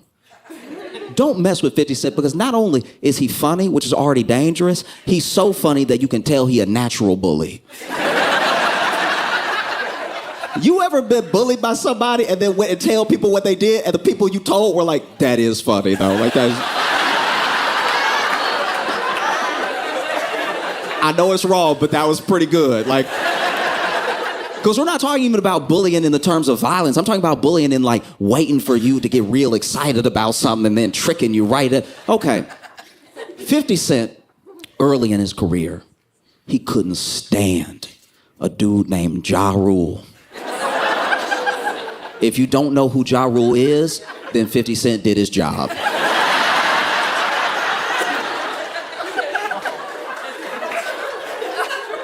50 Cent hated Ja Rule and hated him in a way that I was like, something deeper is going on here. Because you don't just hate a coworker this bad off of nothing. But he couldn't stand him. He felt like he was fake. There was even a series on BET called Beef. Beef was amazing because Beef would make these mini documentaries about different beefs that were happening in all of hip-hop, throughout history and currently. And at the time, one of the current ones was 50 Cent and Ja Rule. And they had interviewed both of them because what they would do with the show that was brilliant was that they wouldn't just like give you this like faceless voiceover David Attenborough documentary style. Like, they really got interviews from everybody, And so then they interviewed Ja Rule. At one point, he was on the couch with some of his buddies, and they asked about 50 Cent, and he was just, who?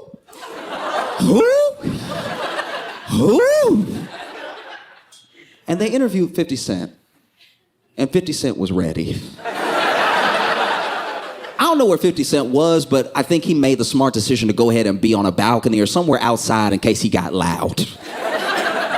And he just went in on Ja Rule like they had been longtime enemies. These are two dudes who I'm pretty sure don't know each other at all. But 50 Cent, at one point, he even said, this dude, I'll never forget this. This is when I fully understood like hate on a petty level in my life for the first time. Because I was a teenager watching Beef on BET.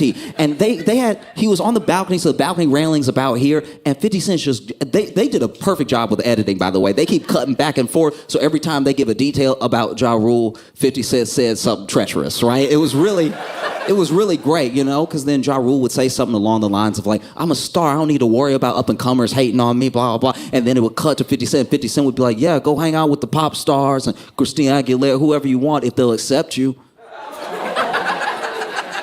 But dog, you're fake. Like, it was like he was getting angrier and angrier throughout the interview. And I remember the interview because the last time they cut to him, I've never seen anything like it. They cut to this dude one last time, and he just went, psh.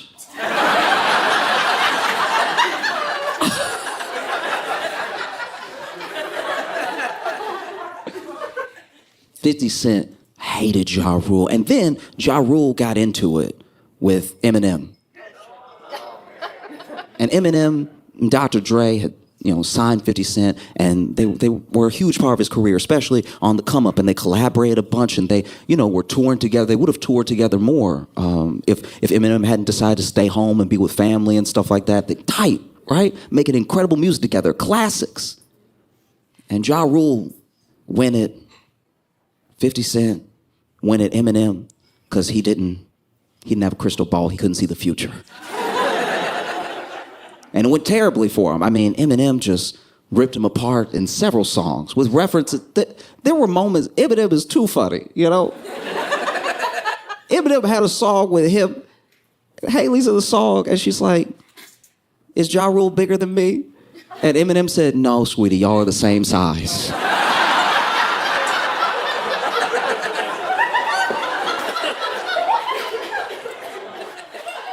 And Eminem, for his part, was very much above board. I don't really have a problem with you. I was even almost about to squash it. And then you mentioned my daughter's name. My daughter's a kid, man. And so he just went at him, right? And destroyed him thoroughly. But 50 Cent was on a different level.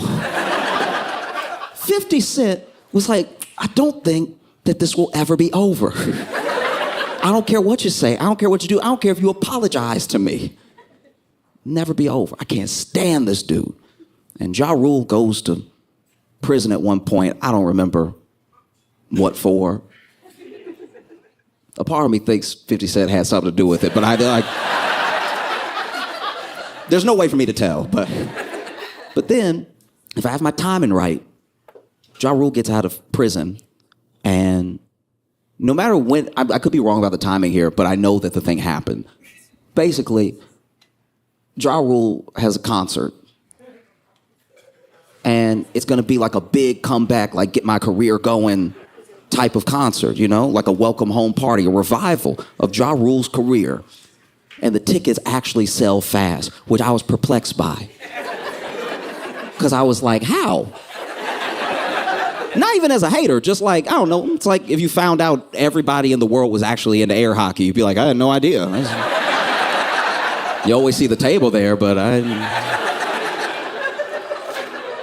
So the tickets were selling fast, and nobody was probably more excited than Ja Rule. And then the day comes for the concert, and Ja Rule goes out, and it turns out that 50 Cent had bought most of the seats.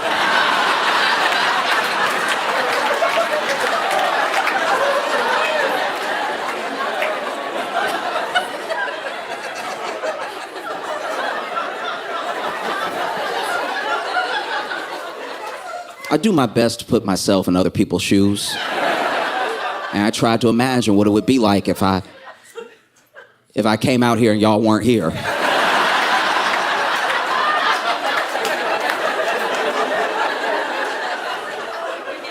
If it was just 3 of y'all in the back that I had to yell to.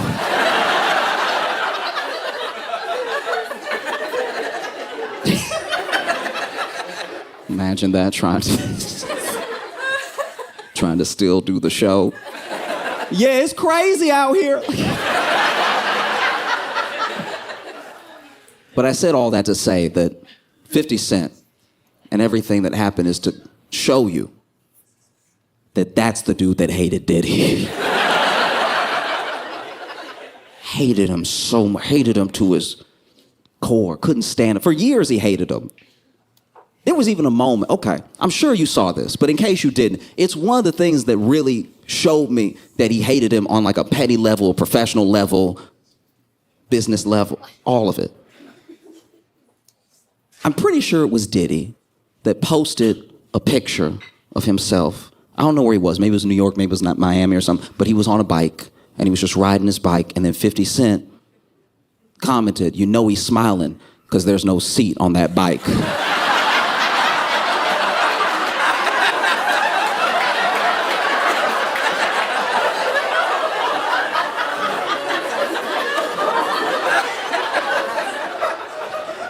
50 Cent is funny, and he's not the one.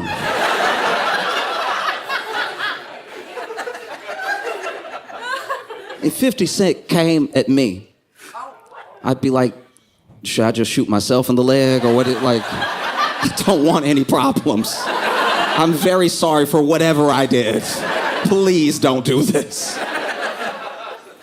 Because I don't know when it really started, but you take it back, all the way back to the early part of 50 Cent's career, and he's popping, he's killing it, right? Get Rich or Die Trying is an all-time hip-hop classic. Curtis, all-time hip-hop classic. This man is pumping out amazing music. He's having incredible tours and everything. And at one point, he goes, this is years later from the time I'm talking about, but we're going to get back there. He goes on The Breakfast Club, and he talks to them about, things he's promoting, and he's just chilling and everything. And Diddy comes up, and he tells this story of being at a wedding. I don't remember whose wedding, but he was at this wedding, and just hanging out and everything, and Diddy's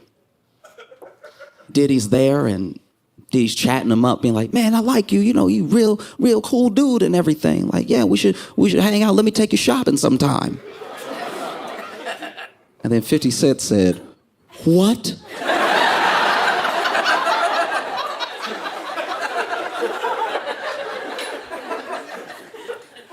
And Diddy doesn't say anything wrong, so he repeats it. He's like, no, let me take you shopping sometime. And he was like, man, get away from me.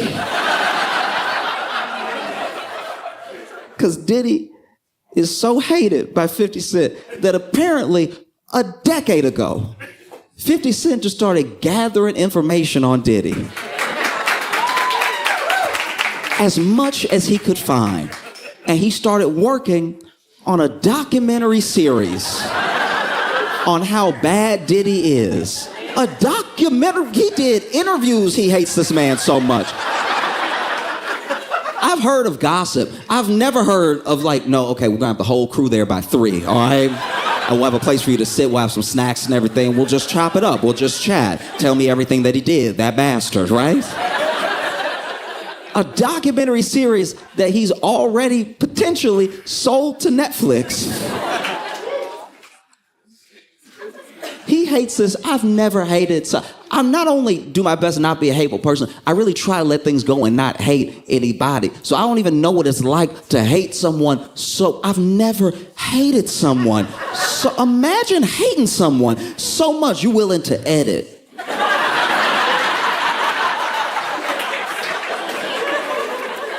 You're willing to sit at the computer and be like, no, that's not. Let's see if we can make this B-roll work. This dude hates him so much that there's actually things on the cutting room floor that didn't make it in. Imagine you hate somebody so much you don't even have time for how much you hate them in the thing you made about hating them. And the craziest thing about it is that apparently, I don't know if this is true, but this is what I've been hearing. I looked it up from several outlets, and 50 Cent's documentary series about Sean Combs is titled, Did He Do It?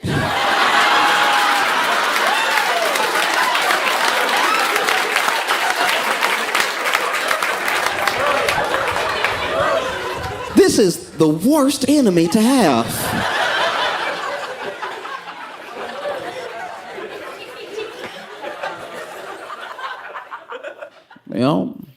You read even some of the stuff that Diddy's accused of, and now some of the text messages have leaked of what people were saying to him and what he was saying to other people at different stages, leading from Cassie coming out about him to present. And yeah, this dude is the devil, But it's also, you're going to need to be patient with me because I'm going to try to say it right, and I'm probably going to fail, but just hear me out.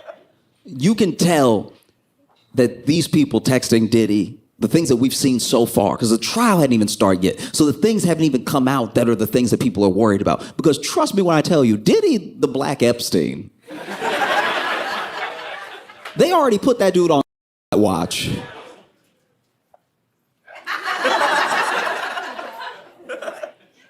But you can tell that he was a terror to so many people for so long, you know? And it's indicative of how we don't believe and protect each other. You know, it's really important that we do. Someone like Diddy is a prime example. When someone comes to you and they tell you that something happened, not only do you need to hear them out, you need to listen to what they're saying, but you also need to, with them, try to find a place where they feel comfortable to tell you more, you know? And what can be done about what they're telling you? Because sometimes people tell you something, they don't know what else to do, so they tell you, and they're like, don't tell anybody, don't do anything, right? And I'm not saying you should disrespect a person's wishes. I'm just saying that on top of that, you really have to talk it out with them and be like, are you sure you don't want me to do anything? You don't think that there's any recourse? You don't think, let me bring you options. Let me try to help you through this thing, right? Because we don't do a good job of believing women, but I'm telling you this, and I know it's not going to sound right when it first hits your ears, but please hear me out. We also need to do a much better job of believing men. Because it is not easy at all. It's one of the scariest things that a person can do to come forward as a survivor of anything that's happened to him. And when a woman comes forward and people do the thing, we already know what they're going to do. There's almost a playbook online of how they're going to treat her, what people are going to say, what's going to happen if it goes to trial, why now, they just want money, all the things. They never fail, right? But when a dude comes forward, you got to remember, this dude was probably willing to take that to the grave. And then something happened where he was like, no, I got to say something, right? You know, there's so many people who would rather die than have people find out what happened to them. So if they tell you, you got to believe them. So many people are letting the fact that Diddy's bi overshadow the fact that he's a monster. That's what's crazy to me, is that it's like, oh man, Diddy was over here trying to kiss the back of this dude's neck. It's like, yeah, you mean assault him? Yeah, I know. You know? I think that's why I'm so thankful for the era that we're in now of people being able to find things on the internet, just at large. I know the internet's a big place. I know there's a lot of artists, a lot of creatives and everything, but the fact that it's now more than ever in the hands of the people, as far as creativity goes and as far as like putting your work out there goes, it's a beautiful thing, because one of the reasons that people like Diddy were able to prevail for so long is because they had something. They had something that they could hold over people. They had power, they had money, they had your access to getting your work out there. And so people, you know, let people like Diddy manipulate and put them in situations they would never be in otherwise, right? But he had the power of a label. One of the best things that Cassie's lawyers did with that lawsuit was implicate all the labels. They didn't just sue him as like Sean Combs. They were like, no, I'm suing everybody. I'm suing the whole thing, because the whole thing's connected, because you use the thing to manipulate. But you don't just walk into a room and be like, I'm Sean Combs, everyone get naked. That's not what's happening. You use the label. You use the fact that you can shelve people. You use the fact that maybe their projects will never come out. You use the fact that they're waiting on the money that they need to fund their project. You use all of these things, and you say things without saying them. And before you know it, you have people in a horrible situation, you know? And one of the main things that I can't stop thinking about is how Diddy was able to get away with being Diddy for so long. You know, because there's so many times, there's so many little points in time where so many people's lives would have been different if Diddy had just gone to jail when he was supposed to go to jail, the other times he was supposed to go to jail. Like if you think back, way back, Diddy used to date J-Lo. And when Diddy and J-Lo were dating, they were like a hot couple, you know? And they were always in the tabloids and stuff, and everybody was following them around. I remember, I can't remember if it was the VMAs or the BET Awards, but she went to some award show with a dress that had everybody like, God, that's J-Lo, that's crazy. Oh, and she became this it girl and everything, and she was dating Diddy at the time, and they went to a nightclub together. And when they went to this nightclub, you know, I don't really know the circumstance of the fight starting, but somebody got in a fight with Diddy, right? And it's hard to tell when you in a fight at a nightclub. I've been to nightclubs before. I know it don't seem like it, but I've been to nightclubs before, and I've almost had some altercations at nightclubs. Not even because I meant to. I was just in there, just walking, having a good time, and then maybe somebody's yelling at you, maybe they're trying to get your attention, maybe they're trying to fight you. It's hard to tell all that stuff from regular dancing at a nightclub. You know? Because when you see people dance at a nightclub, depending on who it is, they look like they're in their own fight. They look like they're in a battle with the rhythm. They look like they're taking swings at the melody. So it's hard to know that they want to fight you. You know? And then people yell at a nightclub, but yelling is how you talk. It's so loud in here. You know? Like I was in a nightclub one time, I was walking and I must have like stepped on this guy's shoe or something. I didn't mean to. And he was like, hey, like yelling at me, trying to get my attention. And I just turned around and I was like, hi. And that's...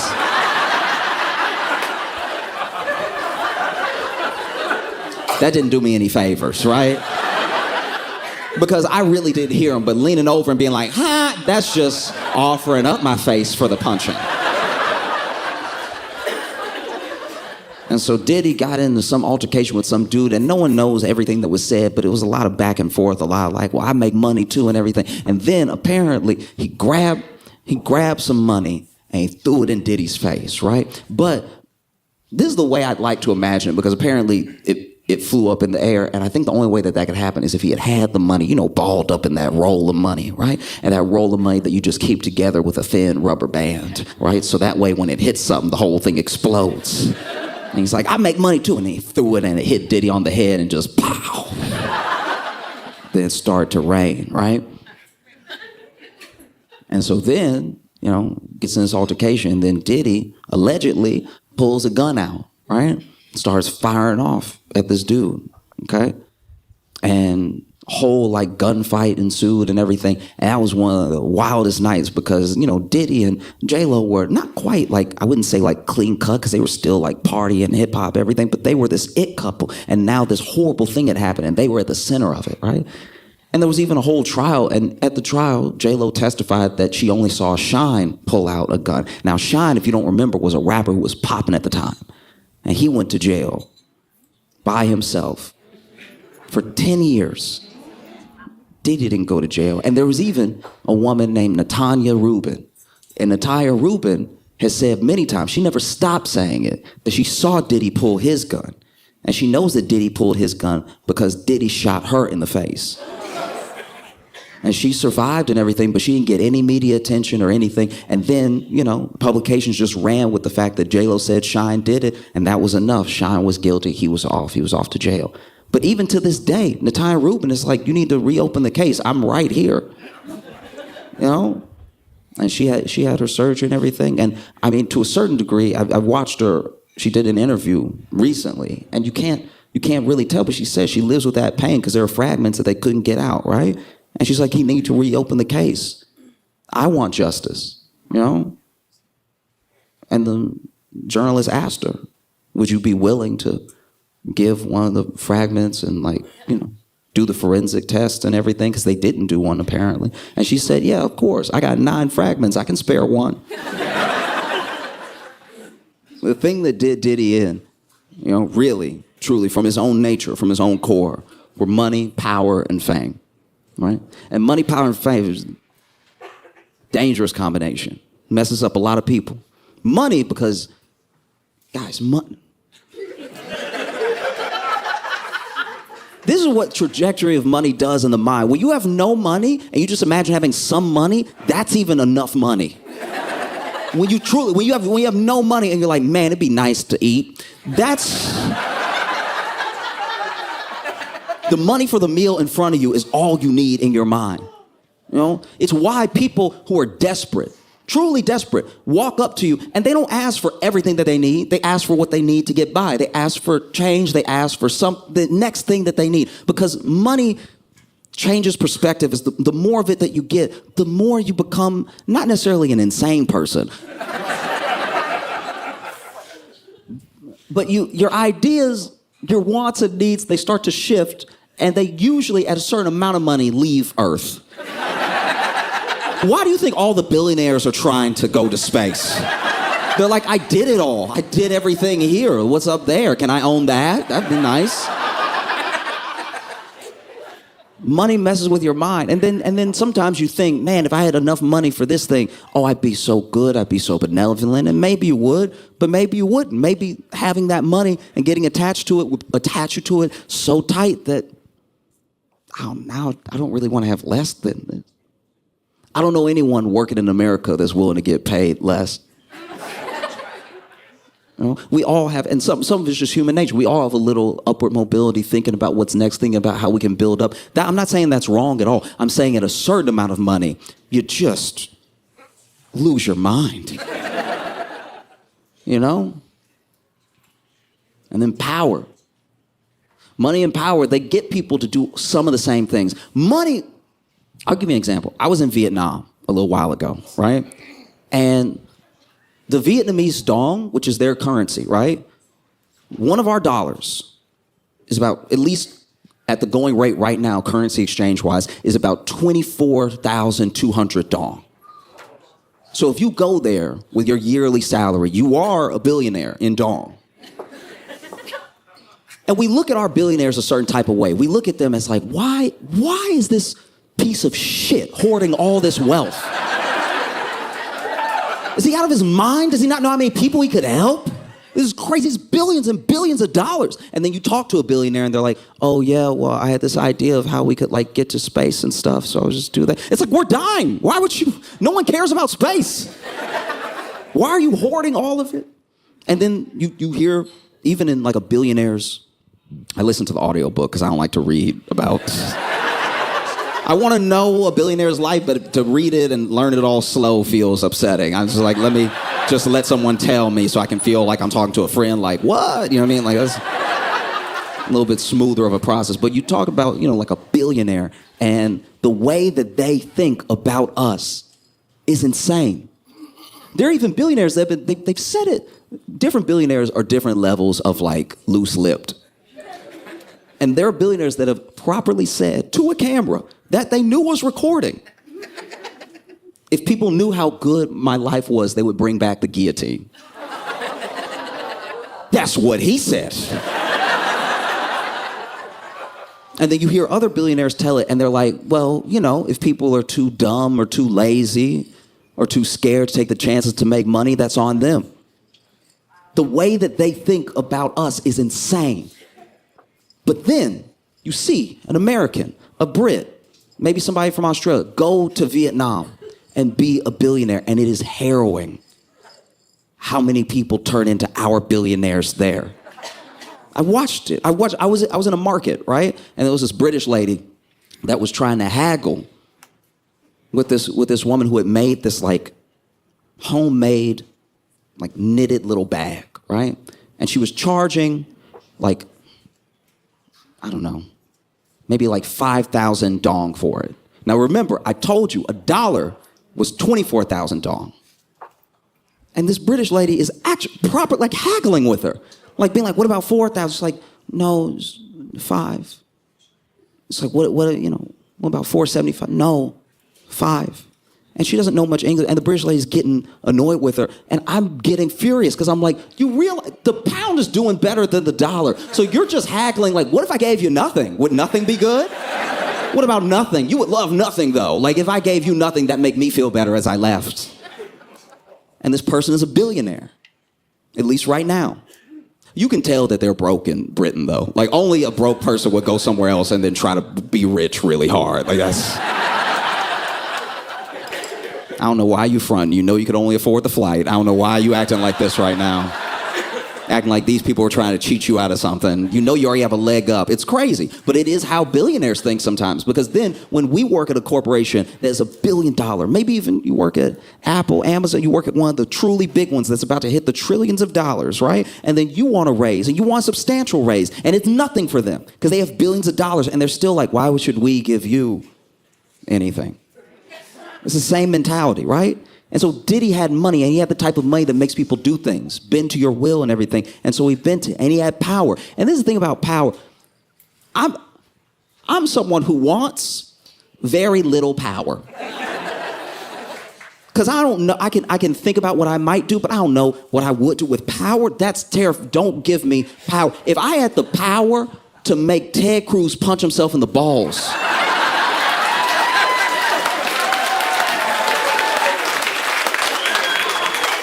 whether it was like X-Men mind control or if I just had enough money that he would do it. Like, if I could make Ted Cruz punch himself in the balls nonstop, his balls would never rest. I would go overboard with my power. And Diddy had lots of power. He had power, he had influence, and used all of it to garner more and to truly hurt people. He didn't care who he hurt. You can see it when you read the indictment. And he did it for long as well, you know? And then fame is the last thing. Fame, you can't actually control, especially now. There are people that want to be very famous, and they might get there. And then there are people who don't mean to be famous at all. But then someone's just recording, and then a TikTok is made. Like, there are people who become famous overnight, and all they did was trip. That's too random. Fame is the one that gets away from you. Money, you can decide how much money you want to keep, how much money you want to make, especially if you have the means to just be making boatloads of money. You can take a step back and be like, a lot of money is enough money. I don't need all the money. Power you wield, and power you can also give away. You can tell someone, I want to bring you in. I want to make you powerful as well, right? Fame, not really. There are plenty of people that the industry has tried to make famous, and we were like, nah.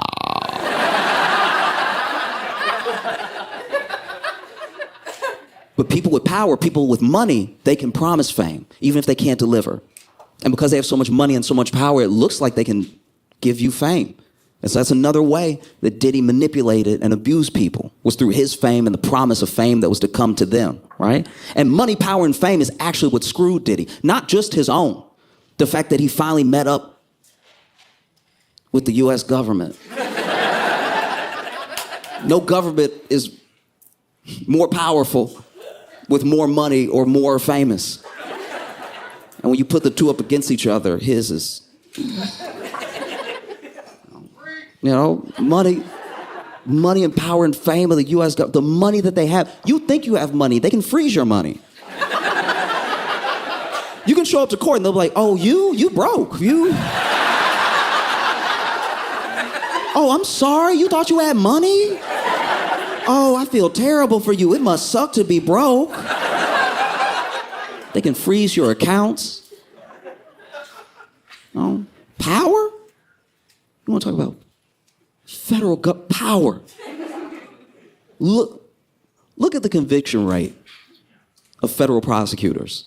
It's in the 90s for a reason. You know, people either plead out, or they're like, no, I'm gonna be vindicated in court. And the US government is like, I bet you won't.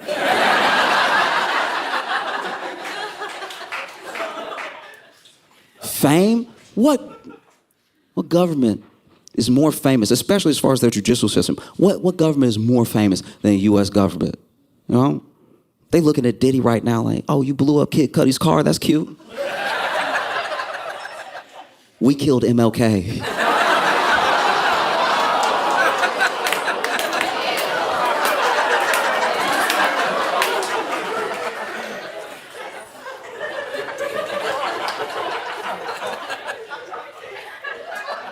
And Malcolm X.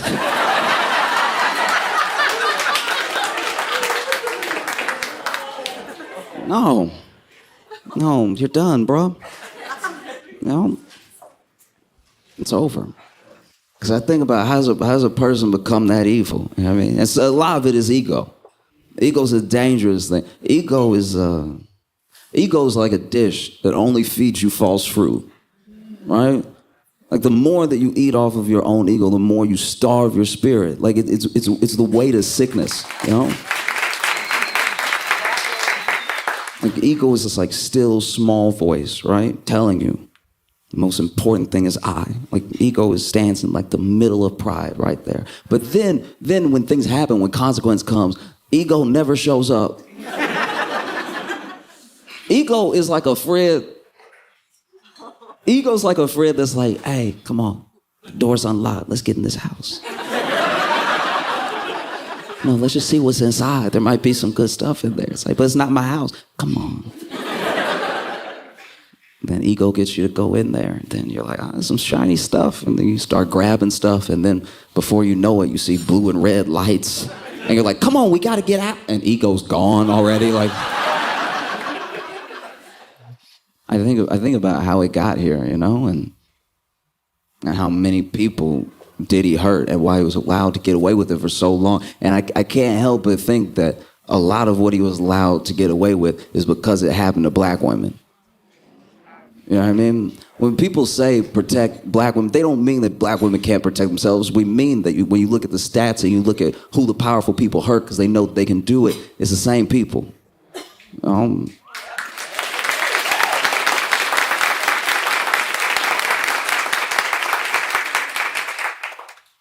I guess what I'm trying to say is I hope Diddy gets life.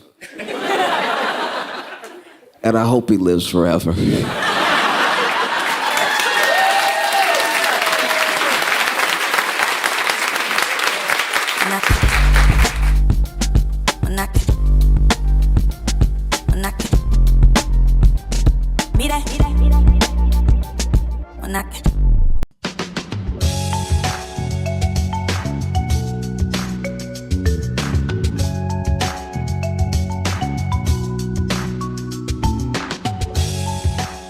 Welcome to Josh Johnson Show. I'm Josh Johnson, joined by my co-host, stand-up comedian Logan Nielsen. Logan, how you doing, buddy? I'm doing all right, man. How are you? I'm doing okay. So we were in Arizona. Couldn't tell if that was a long Zoom lag or you had to really think if you were okay. No, I'm fine. It's all fine. We were in Arizona doing some shows. And Yes, we were. I get back to New York, and I'm just so thankful to be back. I was in LA for 2 weeks, which was a little too long. Like, it was just long enough. It's a long time to be away from where you live. Yeah. It was just long enough that I started to really miss, home and my bed and all the stuff like that.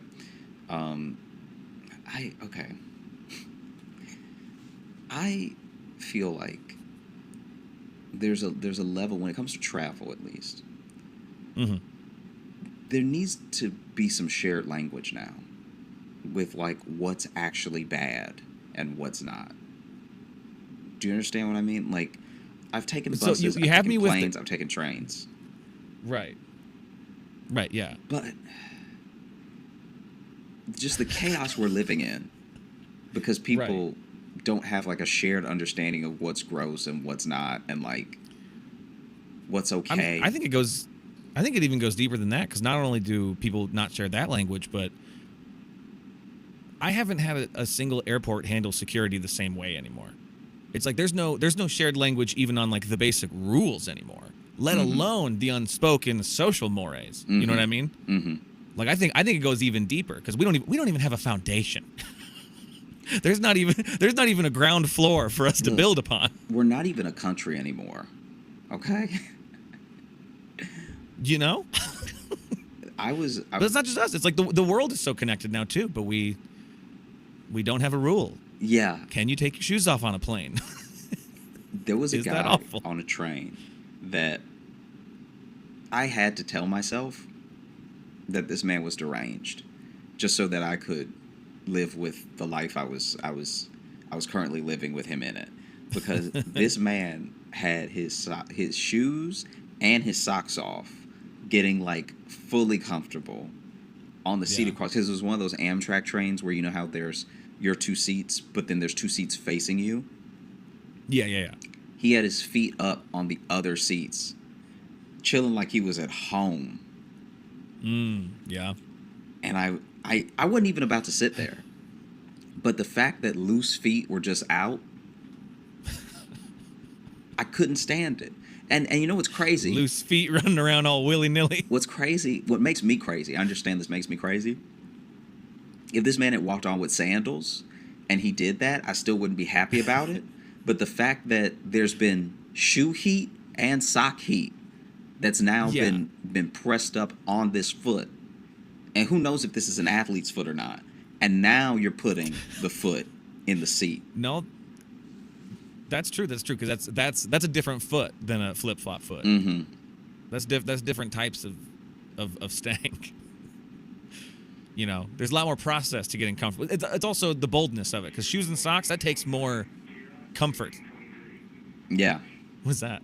That was, okay, so I am coming to you from my office. I'll let the listeners know so that they don't think that I'm in a detention center. So basically, I'm in my office, so there's going to be a lot of white wall. There's going to be some desk. Big yawn. There's maybe going to be a little bit of small TV action in the background for the people who watch the full clips on YouTube. But there's also going to be some announcements. Every now and again, you're going to hear a muffled announcement like we're on the train. Oh, okay. That's what for a second I thought you just had something playing on your phone, but you were staring dead at me. I'm like, this is some sort of Yeah.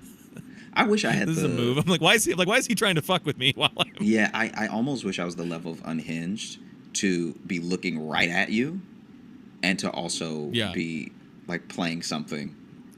Just playing some sort of YouTube clip and just staring at me. Yeah, like what looking at you and not paying attention. Yeah, that is attentively telling someone you don't care. Mm-hmm. That's almost counterintuitive, but it also makes it more insulting. Yeah. That you're really taking the time to look at me and go, I don't care what you're saying. Yeah. That's like the mobsters in movies where you're like, oh, that's the truly insane person is doing something like that. That's somebody with hate in their heart. Yeah. That just truly does not register that you're a human to your face. Yeah. So I wanted to ask you today. Yeah. Sure. It's okay. I'm trying to figure out how to word the question. Have you seen... It's a very pensive episode. Yeah. Have you seen or noticed a time where there was just some, like, wild comeuppance in the moment? I know we've talked about that concert, like the guy at the mosh pit that you went to. Oh, yeah. You know what I mean? But I'm wondering if, since we've had that conversation, because that was over a year ago, I'm wondering if there have been any more times that you've seen, like, immediate and swift comeuppance in real time. I guess not really. I mean, no. I mean, seeing someone like crash their car. It was like, yeah, you should have been looking. That's immediate comeuppance. Yeah, you're not wrong. That's. I mean. Yeah, no, that's wild. That's very wild. People who get bit by dogs. I mean, there's plenty of cause and effect. Yeah, I just mean like if there's anything. I'm kidding. No, that was such a specific question. There's no way I was going to think of an example. I don't think of stories the way you do. I don't have that like Rolodex. No, fair enough. But I'm also I gotta take a second. Them. No, I know, but I gotta like comb through related. old boxes. Yeah. Sometimes you're like, "Hey, Josh, have you ever had an apple?" And I'm like, "Man, this one time this guy tried to stab me." Oh yeah, no, you do that shit to me all the time. Yeah. Yeah. I remember there was this one time where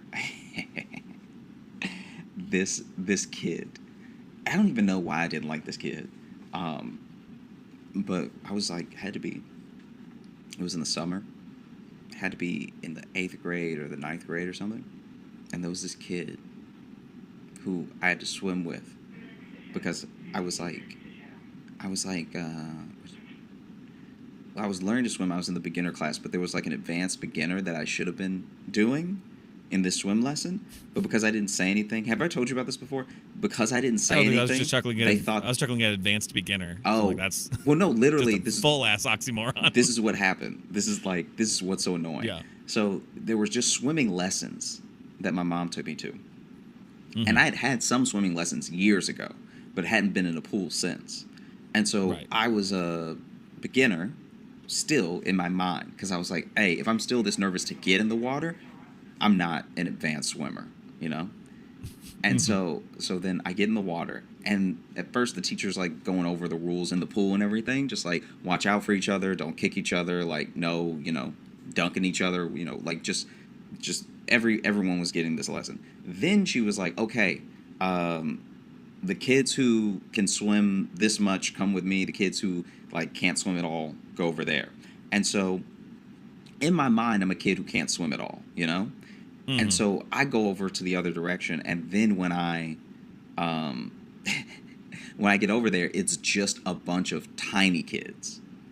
So it's me, this like 14-year-old, mm-hmm. and then all of these like itty bitty babies getting swim lessons. Now be honest though, how much bigger were you than them really? They were like 4. Oh, okay. They were like 4 and 5. And I'm like 14. Right. And so the lesson starts, and they're like, we're just gonna blow bubbles under the water. And in my head, I'm like, I've done all this. Like, what is this? This doesn't make any sense. And the other kids were like doing like half laps on the other side of the pool, but we're like going under the water just a little bit and blowing bubbles, and like it felt like I was in a Lamaze class and I was the baby. Like it was so embarrassing. And I didn't have the wherewithal to quit the lesson or to leave the teacher, because the teacher is just the teacher's acting like I need to be over there. And then we do the whole lesson. And then there's this one kid who I guess is just, I'm definitely the odd kid out. I'm the only one over here as old as I am. And this one kid who shouldn't be over here either, because he's like 5 or so, but he's like swimming in place. And so I'm like, who's going to get this kid? This is insane, right? Like, this kid's like a little mermaid. And then he looks at me as I'm like doing whatever little kick exercise we're supposed to be doing. Because you know how they have you, when you're getting a swim lesson, they'll also have you grab the edge of the pool and do some kicks and stuff, like to learn how to push yourself and everything. And I'm pushing, and this other kid next to me, the little like 5-year-old kid, is also pushing. And he just looks at me and he goes, "So what's wrong with you?"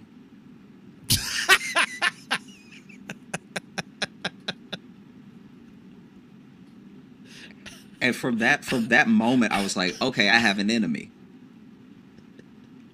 Like, I have a mortal enemy. I don't want anything good for this kid.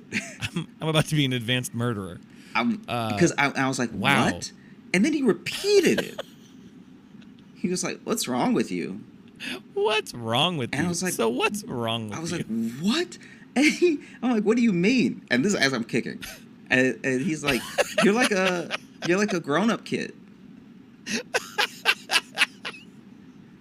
I'm kicking next to him. I'm like, there's no grown-up kid. Like, if you're a kid, you're a kid. Hey, now if they're going to be advanced beginners, I think there can be grown-up kids. Yeah, right. And so sorry, I'm just having fun with all the oxymorons today. So then he's like, why aren't you over there? And I was like, because I can't swim like they can. Like this little kid doesn't understand the concept of like, I just don't know as much as they know. I know more than the class. Like, I should have been in middle beginner, because the marquee, like the thing that you buy when you go to this swim lesson, says beginner. Right. So already them breaking up the class was kind of wild, you know?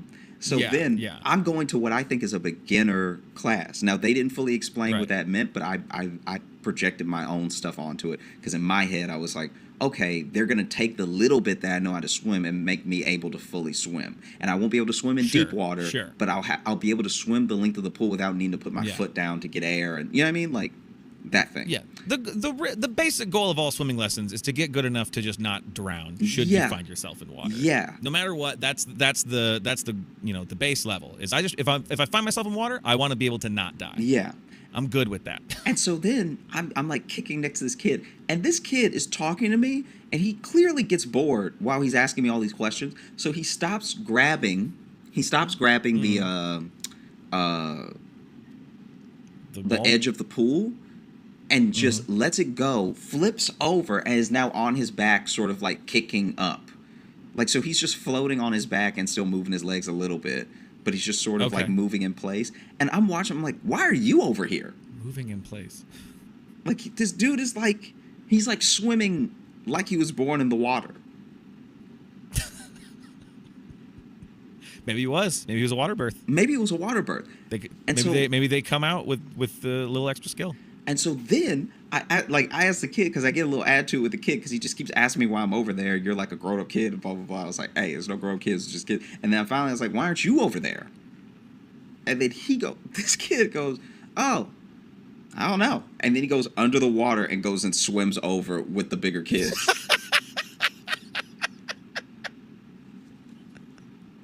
Wow. You reminded him that he was a great swimmer. Yeah. He, in the moment, was like, oh, you're right, I'm very good at this. Whee! Here I go. He shoots out of the water like a dolphin. And he didn't go under the water like, oh, let me get my bearings and then go swim. This kid went backwards like he was in a swim competition Like he just doubled over in the water and flipped and then started swimming, like he was a dolphin. I hated this kid so much, and so then the lesson ends. And I can't remember my mom took me there or my aunt took me there, but whoever took me there, I get out of the pool and I'm like, why'd they have me with the little kids? Like I knew how to swim more than that. And then she was like, I don't know. I was waiting for you to say something. Like, because they stayed for the lesson. So I can't remember who it was, but they saw the whole thing. It was either my mom or my aunt that took me, but this is like so long ago, I don't remember. But she was like, yeah, I was waiting for you to say something. I was like, when's he going to get tired of this? And then, okay, so then where the pool was like a snow cone cart. So there's a snow cone cart off a little bit ways at that, like near that pool. You still have to walk to it. Okay. And that kid, that 5-year-old, I'm leaving the pool, and he's already swam and then run over and got a snow cone and come back. And he said something like snide to me. I can't remember what it was. And it was so mean that it didn't seem like he was 5. It seemed like only an older kid could have thought of something so mean. But he was. You got bullied by a kid 10 years younger than you. But how? It's not bullying because I was not like. You kind of sort of got bullied by a 5-year-old in this story. Just because he was being mean to me doesn't mean I was bullied. By that logic, I've been bullied by a lot of babies. All right, I've picked up a baby before and it just immediately started crying, which didn't feel nice. Criming? What'd you say? I thought I said crying. What did I say? I think you said crumbing. That's what it sounded like to me. Oh, my bad. No, it's okay. But anyway. Yeah, but he made fun of you like so what's wrong with you? And then he got you again at the snow cone cart. Yeah, so and you seem still not happy about it. So to me, that's what makes it puts it in the realm of getting bullied. Nah. I bet he's huge now too. And so I'm walking away, and a kid said something about like what was it? It was like really messed up. It was to the point where I was like, oh, you're not 5. He said, oh yeah, don't forget your floaties next time or something. He said something like that was like in that vein of like, are you gonna bring a noodle next time, or like, whatever the thing was, right? And so this kid, dog, you got bullied. I don't know how to tell you. Look, fine, a 5-year-old definitely bullied you. You got big dogged by a 5-year-old. Fine, whatever. This kid's like, yeah, don't forget your floaty next time. And as he goes, he lunged at you and you flinched. No, that's not what happened. And so then, as he said that, he went to take a lick from his snow cone, and the snow cone was such an ice ball that it all just fully moved with his tongue off of the cup and fell on the ground. And I remember I just laughed at him because he was so shocked. He didn't know that could happen. Little man hadn't been around the block a couple times, didn't know how to eat a snow cone like an idiot. Yeah. You know what I mean? He's good with the liquid water, but what about the frozen water? Little pump. All right. I'm glad gravity told him what time it was, And so anyway, he licked the snow cone. It fell off. He's such a fucking idiot. Me? What did I do? No. In this story, I didn't do anything. No, but I love you because you talked about like swift comeuppance, but it took so long for him to get comeuppance. What do you mean so long? Really... What do you mean so long? He said the thing, and then he took a lick, and then his afternoon was ruined. That was the second thing, though. He'd already bullied you earlier. But it's swift comeuppance when you do a thing and then a thing happens. You're taking it as if it's the whole entirety of the situation. You're also just acting like you won, which you still got bullied by a 5-year-old. No, that kid was real upset. That kid's day was ruined. I didn't have to do anything to that kid. That kid licked the snow cone. It fell off the cup, and he was. That's where the 5-year-old kickback is. So he got like too big for his britches because he knew how to swim. But as soon as his snow cone splattered on the ground, he was a kid again. and he was all upset. Oh God. Excuse me. What? I was coughing. So you're saying the snow cone put him in his place? Is what you're trying to say? 100%. You did nothing. You did nothing and just watched. I didn't have to do anything. As your tormentor. What was I supposed At a slight to do? inconvenience. My tormentor. The slight inconvenience. Oh. Hey, this wasn't a neighborhood full of money. That was his only snow cone for the weekend. All right, that's fair. Yeah, that's fair. At least you got to feel like a big dog next to you.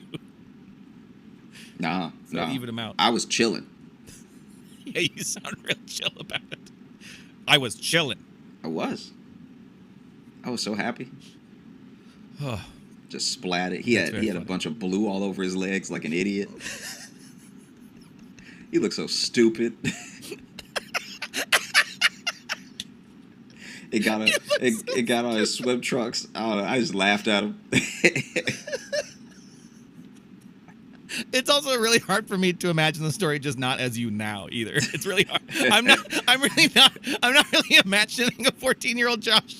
I'm just imagining you just like ha ha ha in this kid's face. Hey, that kid deserved that. Man, that's so funny to me that he you could see on his face he got real upset. Like he didn't even the bully was gone at that point. Like you want to say he bullied me? Any sort of bully of nature just melted away, and then he was a kid who wanted to cry because his snow cone hit the ground. Oh man. I'm pretty sure it was the first lick too. That's what makes it even more hilarious. That's to me. embarrassing. The fact that it's like he was about to enjoy a snow cone and then he went. That's the little kid equivalent of like losing your job. Yeah. You know what I mean? That first lick and then your thing falls. You're just kind of like, what do I do with my life now? Look, that snow cone place, by the way, that snow cone place burned down. I wish it burned down. Okay. Every bully got taken to task. This snow cone place was so bad. This is the worst snow cone place like ever. Anybody who went to school, I don't know if listeners from my hometown like would listen to the show or anything, but if you went to Peabody High School, you probably passed the snow cone stand, this little like cart every day to get to school because it was just out there. It would be out there the whole year, and they would really only open up for the hot days and months. So obviously it was open all summer. It would open beginning in spring, and then it would open if it was like, let's say a heat wave was coming, right? Like it was going to be a particularly warm day. Even if it was October, but it was going to be hot for some reason, that snow cone place would open.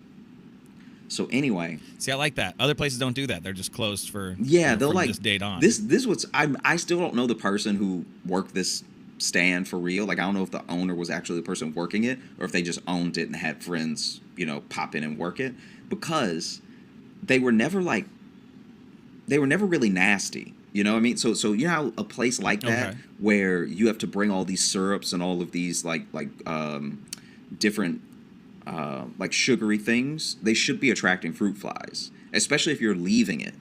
And they never did. You never see like fruit flies or flies or any of that stuff in that snow. So they kept it clean, but they had the worst ingredients that you could ever imagine. The main ingredient is just ice. But I gave that place 3 chances. Right? So there was one time that I'm pretty sure they had dirty ice because my snow cone tastes off. Like I don't even know how to describe it. It just was not good, Mm-hmm. And so then I didn't go there for a while. I didn't ask for a snow cone for a while. And like my mom knows. My aunt even knows how much I love snow cones, It's just one of those treats that's cheap and it's just sugar water, but it's dazzling to look at. And it's nice on a hot day. I'm just saying, right? So this was a nice little snow cone soliloquy you had there. Yeah, snow cones will brighten your day. It's hard. I'll even say this. Wow. I'll throw this out there. I have no data to back me up, but I'm almost positive. That the weeks where the snow cone stand was open, there were less shootings. I'm pretty sure. maybe I just couldn't hear the shots because I was enjoying my snow cone so much, or maybe other people in the neighborhood were enjoying snow cones and they were like, "Hey, Yeah. this really isn't the day for foolishness." All right. Yeah. Can I just say that we've known each other for a long time. Yeah, yeah. And we've been doing this show for a while. This is our 111th episode. Yeah, yeah. And I think in the time we've done this, I've never seen you light up as much as you did just now talking about snow cones. Hey. You had a lightness in your face I have not seen Dude, snow cones are since before we had career worries. snow cones Like, that are was you. something else, man. Snow cones are. Look at that fucking smile. Look at that smile. I don't know if I've seen you smile like that in a while. Dude, so- I'm just thinking of the beauty of snow Because cones. snow cones also aren't something you really have to either go out and seek them directly or happen upon them. Even if my mom was out and she wanted to get me a treat, she couldn't bring me back a snow cone. It's not happening. That thing's gonna be melted by the time she gets home. Yeah, they don't transport well. You know? And then, oddly enough, once it's melted, and even if you try to freeze it and then have it later, it's still not quite the same because it doesn't get that crushed ice effect. Now all the ice is one ice block. It becomes one block of ice. Yeah. Yeah. That's a different thing. So snow cones are a moment in time. So part what you like about. So that's what I was gonna say. What you like about them is that they're so temporary. Yeah, it's a moment. And apparently they tempered down gang violence. Like, no one's like, "Oh, you got a red snow cone? I got a blue snow cone." Pop, pop, pop. That never happens. You know. Or they'll be like, "Let's get to this in a couple seconds. Finish our snow cones first." Yeah. So anyway, I've never known of your love of snow cones. It really hasn't come when was up the last time you because they're not in Chicago like that. That's true. You don't have snow cones around as much. We have them around here in Iowa. We used to have our own snow cone maker. It was just a little plastic thing, but you put ice in it and then you just crush it, and it would come out as like a crushed ice thing, and it came with a crushed ice thing. Excuse me, and then it came with a bunch of syrups and stuff too. So we were living that snow cone life for a little while. Wow. What? I didn't know that about you. That's wild that you had a snow cone maker in your life and you didn't share it with me till now. Share it with you?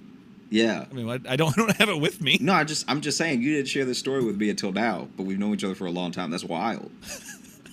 Yeah, it's like if someone told friendship. me they used to have their own like go-kart track and they said it nonchalantly. I'm like, what? That's nowhere on the same level.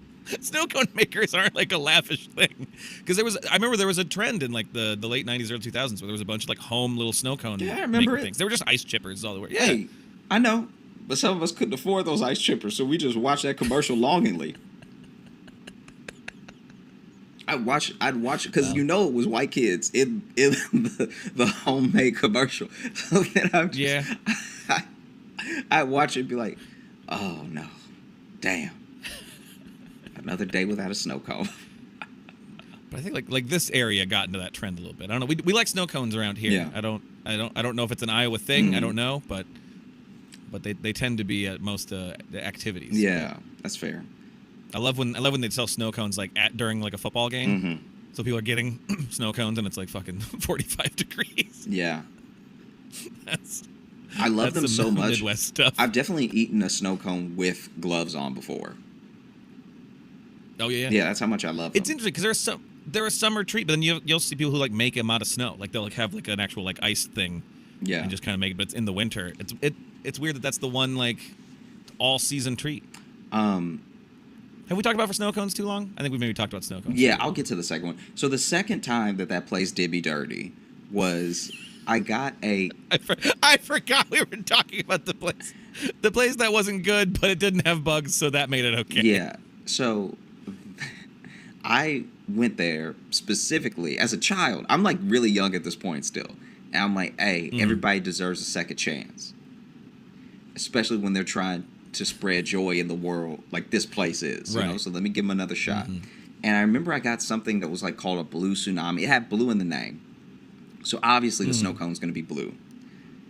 It was so blue that my tongue and my teeth were blue. I don't even think they put... This is what I think happened.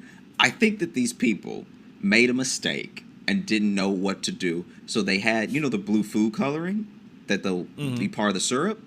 I think they just straight up put dye into the snow cone because my teeth, my tongue, everything in my mouth was blue for about 2.5 days.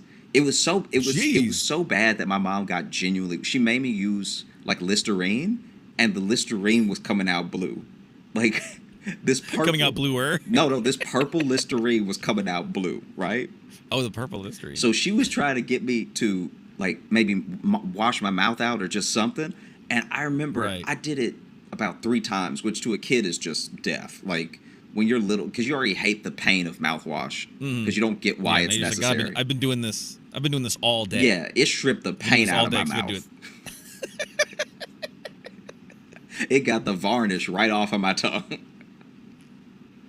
My taste buds got a bald fade. All right, my tongue couldn't feel anything, and so then the snow cone was also bad. Like it didn't taste good, so I didn't finish it. So my mouth was that blue without me finishing it, which is crazy. Jeez. And then I remember if you would have got to the syrup at the bottom, then if I went to the syrup at the bottom, I think I'd be in Blue Man Group.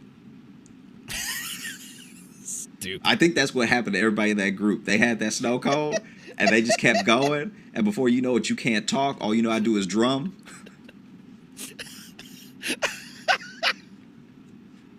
I'm telling you, man, it could happen. It could happen. Warn your kids. Protect your children. It's blue out here. Don't let your child become a blue man. Don't let your kid become a blue man. That's negligence. All right? It's like a documentary, like a daytime show with parents of blue men. Yeah. Just like they stopped talking to us. They stopped talking to us. They just kept getting these snow cones, and before you knew it, I don't even know if he has feelings anymore. He's just like banging tubes together and shit, and I don't know how to relate to him anymore. No one bought him the black sweater. He was just in it one day. Just had it. Keeps pointing at me like this. Just keeps doing it. And so it was so blue that I straight up, and this may be TMI for our listeners who are used to a bit more of a timid show, but I pissed blue. I was hoping it was going to be that you pissed, but did you actually piss blue? Dude, it wasn't like blue like Avatar, like how I'm sure that they piss, but it was like it was a hue. It was a hue of blue. I like assuming that the Na'vi from Avatar pissed blue. Why wouldn't they? Why would they? Wouldn't it be weirder if they didn't? Everything is blue. That's a normal color for them. Blue looks completely regular to them. Right, but I'm just saying it's rare that. I would hope it's not a contrasting color. Anyway, the third time this place did me dirty. Anyway. This is a Buck Wild Snow Cone episode. The third time that this place did me dirty, they had started trying to sell popcorn chicken. Okay? Okay. So, in my head, I'm like... What if we try hot food? Yeah, what if we try hot food after we've poisoned all the kids with dye? No one wants our cold anymore. Let's make hot. Yeah. That's the pivot for the business. I don't know how they stayed open, because there was this one dude that did a lot of drugs that would always get a snow cone from them. And there was a point in my very young life where I didn't fully understand what drugs were.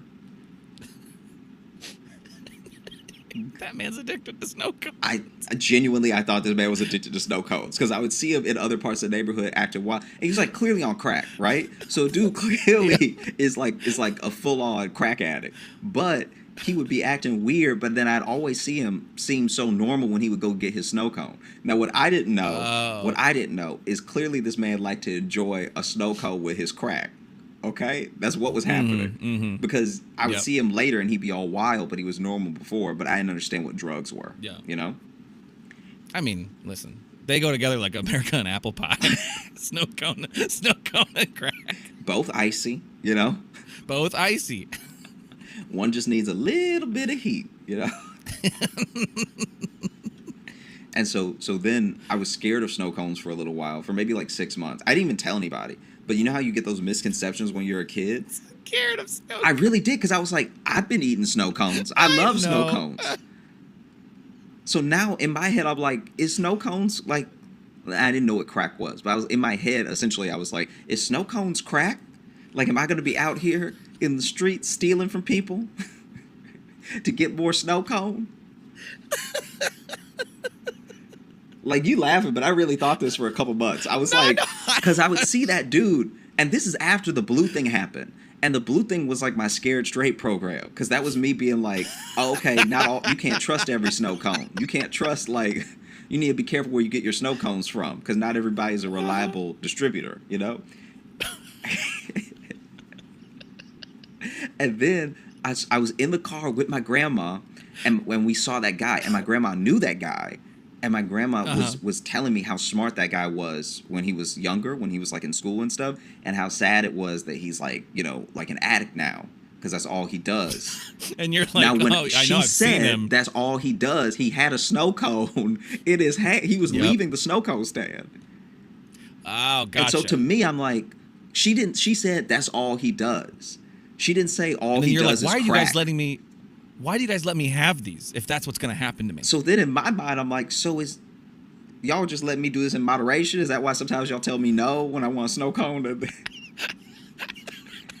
Because I remember one time when my mom was taking me to my grandma's house, I asked for a snow cone. But you know how when you're little, you don't think of the logistics of things. So I had asked for the snow cone when we had already passed the place. So she would have had to make a loop around the block and turn around just to get, and she was like, I'm not going to do all that. You should have asked me before, you know, whatever, right? So that was the time I didn't get to have a snow cone. And there was another time where we were about to have dinner. But I'm not putting these reasonings why I can't have snow cones together. All that's happening in my brain is that my grandma is like, hey, that dude, that's all he does. And he used to be really smart and he was going somewhere. And it's so sad what happened to him that, you know, that's all he does now.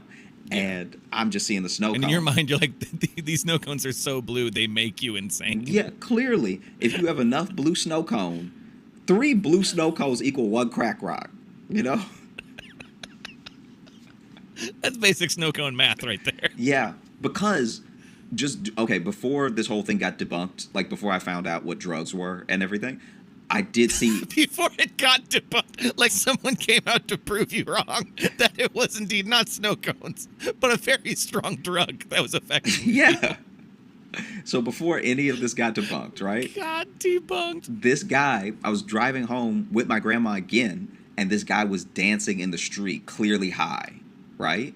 And so I remember what my grandma said about him last time, and he wasn't that far from the snow cone stand. So in my head, I'm like, poor guy, just can't kick it. Because in my mind, I haven't had a snow cone now for a very long time. Because after that blue thing happened, my mom specifically said we were never going to go there again. And so in my mind, I've kicked the habit, you know? Like, I wish he could quit cold turkey like me, you know? And so the third time was because I was like, let me give them one more chance. And they had popcorn chicken. So we get the popcorn chicken, right? And this is like such a mistake. Listen, their snow cones are bad, and I think they ruin your life. But they've got popcorn chicken now. No, this is after I realized that snow cones weren't drugs. Oh, that's right. That's right. After it was debunked, I forgot. Yeah. That's right. So you realized it was safe to go back. Yeah, when I realized that, this man is on drugs. Yeah. This has nothing to do. He just likes the taste of blue tsunami in his mouth while he's on drugs. Yeah. In fact, drugs are probably the only thing that makes the blue tsunami good. Yeah, he's tasting it in a way I'm not, and can never. Yeah, he doesn't even taste the same colors I do, you know? He's tasting extra color. That's why they gave him all the extra blue. Yeah, he's tasting green. And so basically, we get the snow cone, we get the popcorn chicken, and I was like, let me just go with something super, super regular. I'm just going to get a banana flavor, because at least if my tongue turns like yellow, that's less noticeable, whatever. Like, I'm planning ahead in my head. And then we get the popcorn chicken. Noticeable, but possibly more medically alarming. Yeah. If you have a tongue that won't go back from yellow for a while, that's probably not good. Yeah. And you get a fever, you dead. All right. Man, you got tongue jaundice? How'd you manage that? And so we get the popcorn chicken. And I think it was my aunt and I. But anyway, we take a couple of bites, and we've been fully hoodwinked. We've been like, I don't even know how you do this. I really don't know. It's almost a talent, the level at which they tricked us. There is so little chicken in here. There's almost no chicken. So they gave us just a bunch of balls of breading. Just a bunch of fried balls that are breaded. And so we bite into it, and already it's like the breading's not good, so the whole thing's not good. And then the little one I bit into, I was like, where's the chicken? Like, this is crazy. And after I bite into a couple more, I'm like, oh, there's no chicken in here. And instead of banana, they gave me lime. So I'm leaving fully upset. Yeah, this place doesn't sound reputable. Yeah, no, it wasn't good. Not a lot of quality control. I don't even know if it had a name. We would just call it the snow cone place. I was about to make up a name for it because I was like, I don't think he said a name. No, I don't think it had a name. This sounds like this was some sort of shady government experiment. You didn't realize. Yeah, that actually. They were testing the effect. Yeah, that would make more sense than it staying open all those years. Yeah. You know, the government, the CIA, just opens a snow cone stand in the hood, and they try out new blue on black people. Yeah, they try that out, and they cover it up by funneling more drugs into it. We got to cover up the snow cone stuff with crack. Otherwise, the snow cone thing looks really weird. We also have to cover up the snow cone thing with bad popcorn chicken. Yeah, this is one experiment that just kept getting out of hand. Yeah. We need something else than to cover it up. Yeah, maybe the government is not good at stuff. Maybe they aren't. I think that's what we've learned. Mm-hmm. I think that's the main moral. Yeah. So, because I was initially just trying to talk about the comeuppance thing, but then it reminded me about the snow cone place. I know that you got, but I love seeing the snow cone passion. So don't you dare apologize for that. All right. That was worthwhile. I felt like not only was it a good fodder for the episode, I feel frankly closer to you as a friend. Got you. I feel you. Okay. I'm glad. I know sometimes you'll ask me like, if you have a story about a certain topic, but there are episodes where I gotta just hold on. I gotta just grab on and we go, and we just keep on trucking. Because there were points where I would just break and start laughing there because I'm like, we were talking about trains or something, and now here we are, 20 minutes deep on snow cones. Yeah. It's fun. It's an adventure for me. Mm-hmm. We got anything else? Yeah. Suppose I could talk about my flights too that I had. I thought about that as I was coming home, where I was like, yeah, let me not.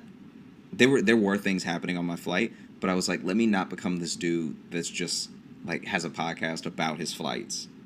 Because after a while, that's gonna really like wear people down. Like I specifically told you about the majesty of flight because that was so insane, but I don't want to become the guy who's like, and then there was a baby. Like I want to be understanding of people's situations and everything. Although I will say one thing that did happen very quick is that, the roller cart with all the snacks and the drinks on it, guy in the aisle seat, that thing fully ran over his foot and it woke him up. And that was insane to see. Because he was waking up with so much pain that he yelped. And so everybody turned around like, damn. Is this it? We've had a lot of good flights for the past couple decades. Is this a terrorism? Yeah. And then sure enough, the flight attendant was like, oh, I'm so sorry. Are you all right? And he was like, he's also awake now. So he's just looking around. So it probably felt like continuing a nightmare. Because if my man was even having a less than great dream, and then he gets awoken by his foot being crushed. Right. Yeah. Because what he did, this is not the flight attendant's fault at all, but what he did was there was no one in the middle seat. And so he had really like splayed himself out with one foot going backwards and the other foot going forward, and him like laying like sideways in the seat. Oh, well, see, then his foot's like just full on. Yeah, his foot's full on. That's the risk you take. And that's the risk you take getting comfy. She runs over it, and I'm sure she only got the toes, but still. Right. Yeah. But still, this dude wakes up, and he's waking up to everyone staring at him. But we're staring at him because he screamed. Yes. But if you had a dream that you were like in the Matrix or something, this would not feel like you've woken up. He may also not realize he screamed. And so everyone's looking at him. And he didn't realize he... Anytime I sleep on a plane, when I drift off a little bit, because I don't sleep well on planes, but anytime I do and I feel myself come up, I look around quick, see if anyone's looking at me, because I know I have a tendency to go like when I when I wake up. I'm so scared of screaming myself awake. Really? It's like one of my number one fears. It's sometimes why I try not to sleep on a plane. Because I'm like... Why are you... Does that happen to you? Do you scream yourself awake sometimes? I have, yeah. Really? Yeah. If I'm having a bad enough dream and I feel trapped or something, or if you have like the sleep paralysis dream where you feel like you can't move, and then or you get so wrapped up in the story of the dream that something bad enough happens that you scream, I'll scream in real life. And then I'm like, really? Yeah, it's bad. I'm surprised I've never done it when we've I know. been in the hotel room. Well, that's what I was thinking of, because also anytime we've been in the hotel room and like you usually like go out and you're out. Yeah. You know. Yeah. So that's why I'm kind of surprised that you scream yourself awake sometimes. It doesn't happen often, but it has happened enough that I think about it happening with like a genuine fear. Like I remember one time, especially in a flight. I remember one time I was restless. Because you just be. And I was like, man, I really want to go to sleep right now, but my body's so tense, I feel like I'll scream myself awake. I could feel it. In that moment, I could feel it. Like if I drift off to sleep right now, I'm going to have a stress dream and I'm going to scream myself awake. I just knew it. No, definitely. Yeah. I can only sleep on a plane if I'm on like the the window seat. I can't, if I'm in the middle, I'm going to be awake. I don't like being between people. And I get too conscious about like making sure I'm not like spreading my legs too far or hogging the armrests. 'Cause I know I'm like I know I'm not like a huge guy, but like I'm kind of a broader shouldered guy, so I want to make sure I'm not like I don't want to be one of those guys people complain about that have their just like legs fully open and just like taking it over. Because I even had a flight coming down to Phoenix. There was a guy in the middle and he fell asleep immediately, just and like head down asleep. And then had his legs fully spread apart, so he had his leg against mine, but he was bouncing his leg while he was sleeping, so he was just rubbing his knee against mine. And it was it was not comfortable. And I kind of gave him some like little nudges back. It didn't register. He was too comfortable. Mm-hmm. And I was very uncomfortable because I was also the one I'd been sprinting around the airport for, because I went to the wrong gate twice. And I'm a fucking fool. And then my backpack exploded while I was running. Just everything fell out. And a tall German man just stood over me and was just like, I think your backpack was open. And I was like, yeah. And he just sat there drinking a soda, watching me. And there was a lady who helped me pick up. I was just like, what's your plan here? Why are you here? I feel like I would do that. I would get to an airport early just to watch people, You're just watching me. Get to it. Well, the joke I made, I talked about it on stage, and I said it's a little on the nose to have a German engaging in Schadenfreude, but no one really got the joke because no one knew the word Schadenfreude. I thought it was clever, but if you know what Schadenfreude is, it's if you know what it means, it's I don't know. It's right there. It's a little softball joke. Yeah. But should we open up the mailbag? Yeah, let's do it. Let's do it. I'm excited for this one because we did a mailbag episode last episode, and we actually got an update on one of them that we actually asked for an update on, the date with the foot fetishist. Okay, let's go off from Anna. This email is called Number 99 Strange Dates Full Disclosure. So we're getting the full story here. So this is from Anna. Hey guys, after you read my email, I was so happy you had a great time laughing since you guys are working hard on entertaining us listeners. Oh, well, thank you. We don't get that sentiment a lot. Yeah, I appreciate it. Also, I realized that my mail was not only not including my reactions, it was also not complete. Here comes the full disclosure of what took place at the date with the gentleman. That's very kind. Nice phrasing. Wow. It's very kind. It was pre-pandemic, and I apologized for the long email. I have had my fair share of strange dates and miserable relationships, and it has made me a bit picky when it comes to dates and relationships. So when this gentleman asked me out, I asked my coworkers about his character, since he is in the periphery of my line of work, and we met a couple of times due to work. I love their wording so much here. They're in the periphery of my line of work. Yeah. That's a really nice way of saying I don't fucking know this guy.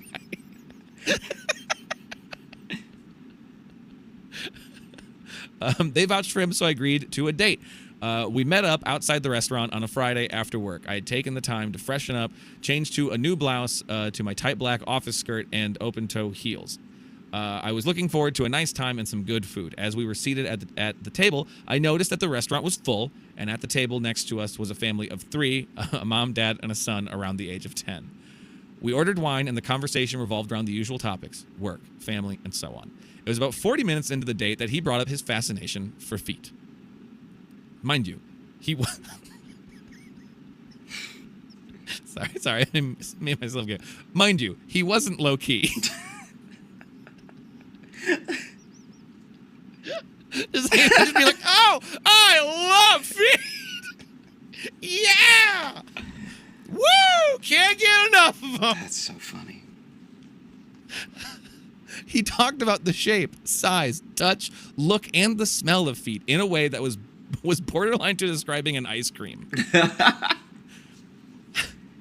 Feet were his kinks. I wasn't shocked, but more surprised that he brought it up less than an hour into the first date. The situation felt awkward and strange, and I laughed out loud thinking this was a joke, and that my coworkers were sat somewhere in the restaurant and were about to jump out and yell pranked, you know. I looked around and noticed the big eyes of the dad next to us and turned my head just in time to see the gentleman sliding off his stool. Sliding off his stool. Oh, no, I lost my place. Sliding off his stool, trying to be discreet. He grabs my feet, pulls off my open-toe heels, takes a good look at my manicured toenails, licks his lips, and sniffs my shoe. It's the licking the lips is very... What happened next seemed to happen in slow motion to me, but only took seconds. As the gentleman sniffed my shoe, I registered something flying through the air, and I looked up from the gross image of the gentleman sniffing my shoe and saw the open mouth of the dad coughing food onto my new blouse that slowly slid down my chest. Oh. The mom made a face of disgust as we all heard the gentleman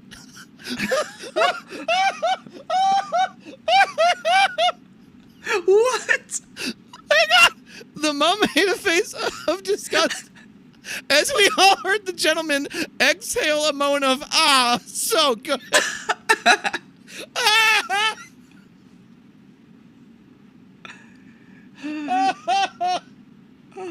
Oh, I threw up in my mouth. Here I am disgusted, humiliated, and totally focused to not vomit. Deep down, I'm actually starting to get angry. The total disrespect of not asking permission to take my shoe off and sniff it, nevertheless in public. The disrespect to the other guests at the restaurant, too, who had to witness the whole thing. My thoughts swirled around, he is totally crazy. And how to get out of the situation with some dignity left and the irritation of my ruined new blouse. Oh, there's more. Hang on.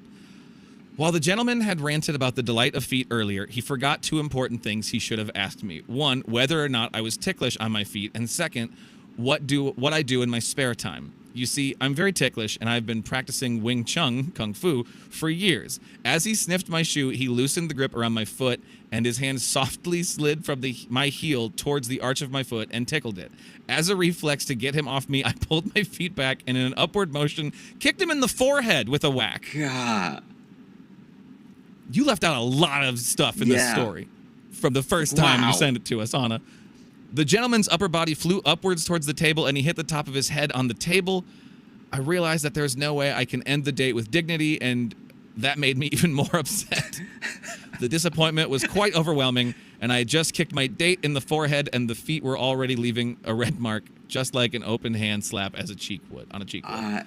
So the thing that I'm stuck on is that because you've been doing Wing Chun, if you want to get out of here with dignity, you just gotta fight everybody in the restaurant. Just start whooping you have to kick ass. Everyone's ass. You have to kick every person's ass in that restaurant. Yeah. Wow. As I pull my shoe out of his hand, the server appears out of nowhere with the starters and asks if everything was all right. As I met the server's eyes, I knew I was saved. I put on my shoe, glancing at the gentleman, rubbing his forehead, all confused, leaning one hand on the floor. The server said, I guess you don't want any starters. Don't worry about the wine glasses, just go now. The glasses had fallen and were broken after the table was headbutted. So she kicked this man's head into the table, which knocked over glasses and they broke. Yeah. The wine was dripping from the edge of the table onto my skirt and onto the shoulders of the gentleman. Your outfit got ruined. Yeah. No, your outfit got ruined. This man took your shoes off too. I'm sorry. Your clothes were disrespected on this date. You've been through a lot. This is a lot. I grabbed my purse, pulled out one of my business cards, and handed it over to the server. Thanked him, and if he wanted to meet for a drink or coffee, he just had to call me. Buck wild twist. That's a turn I was not expecting. We've been married in that moment, for a year. You know? As I walked off, I heard the gentleman scream, ouch my hand, get off my hand. It's like the server stepped on his hand. And Anna, get off my hand. Oh, you stepped on his hand. No, there were no more dates with the gentleman or going back to the same restaurant. I have met him a few times due to work, but that is a whole different story. But I did go on dates with the server. So you were just keen to tell us a quarter of the story.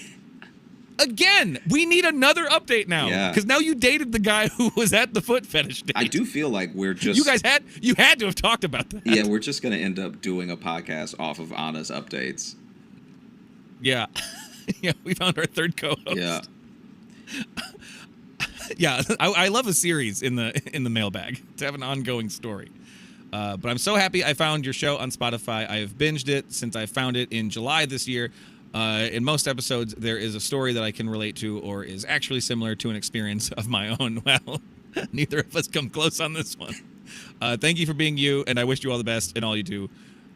Maybe a theme about going to the doctor or dentist. Just offering up another phrase as if your story isn't the only thing I'll ever think about again. Yeah. Take care and stay cool. Love, Anna. Anna, thank you. Thank you so much. Wow. Yeah.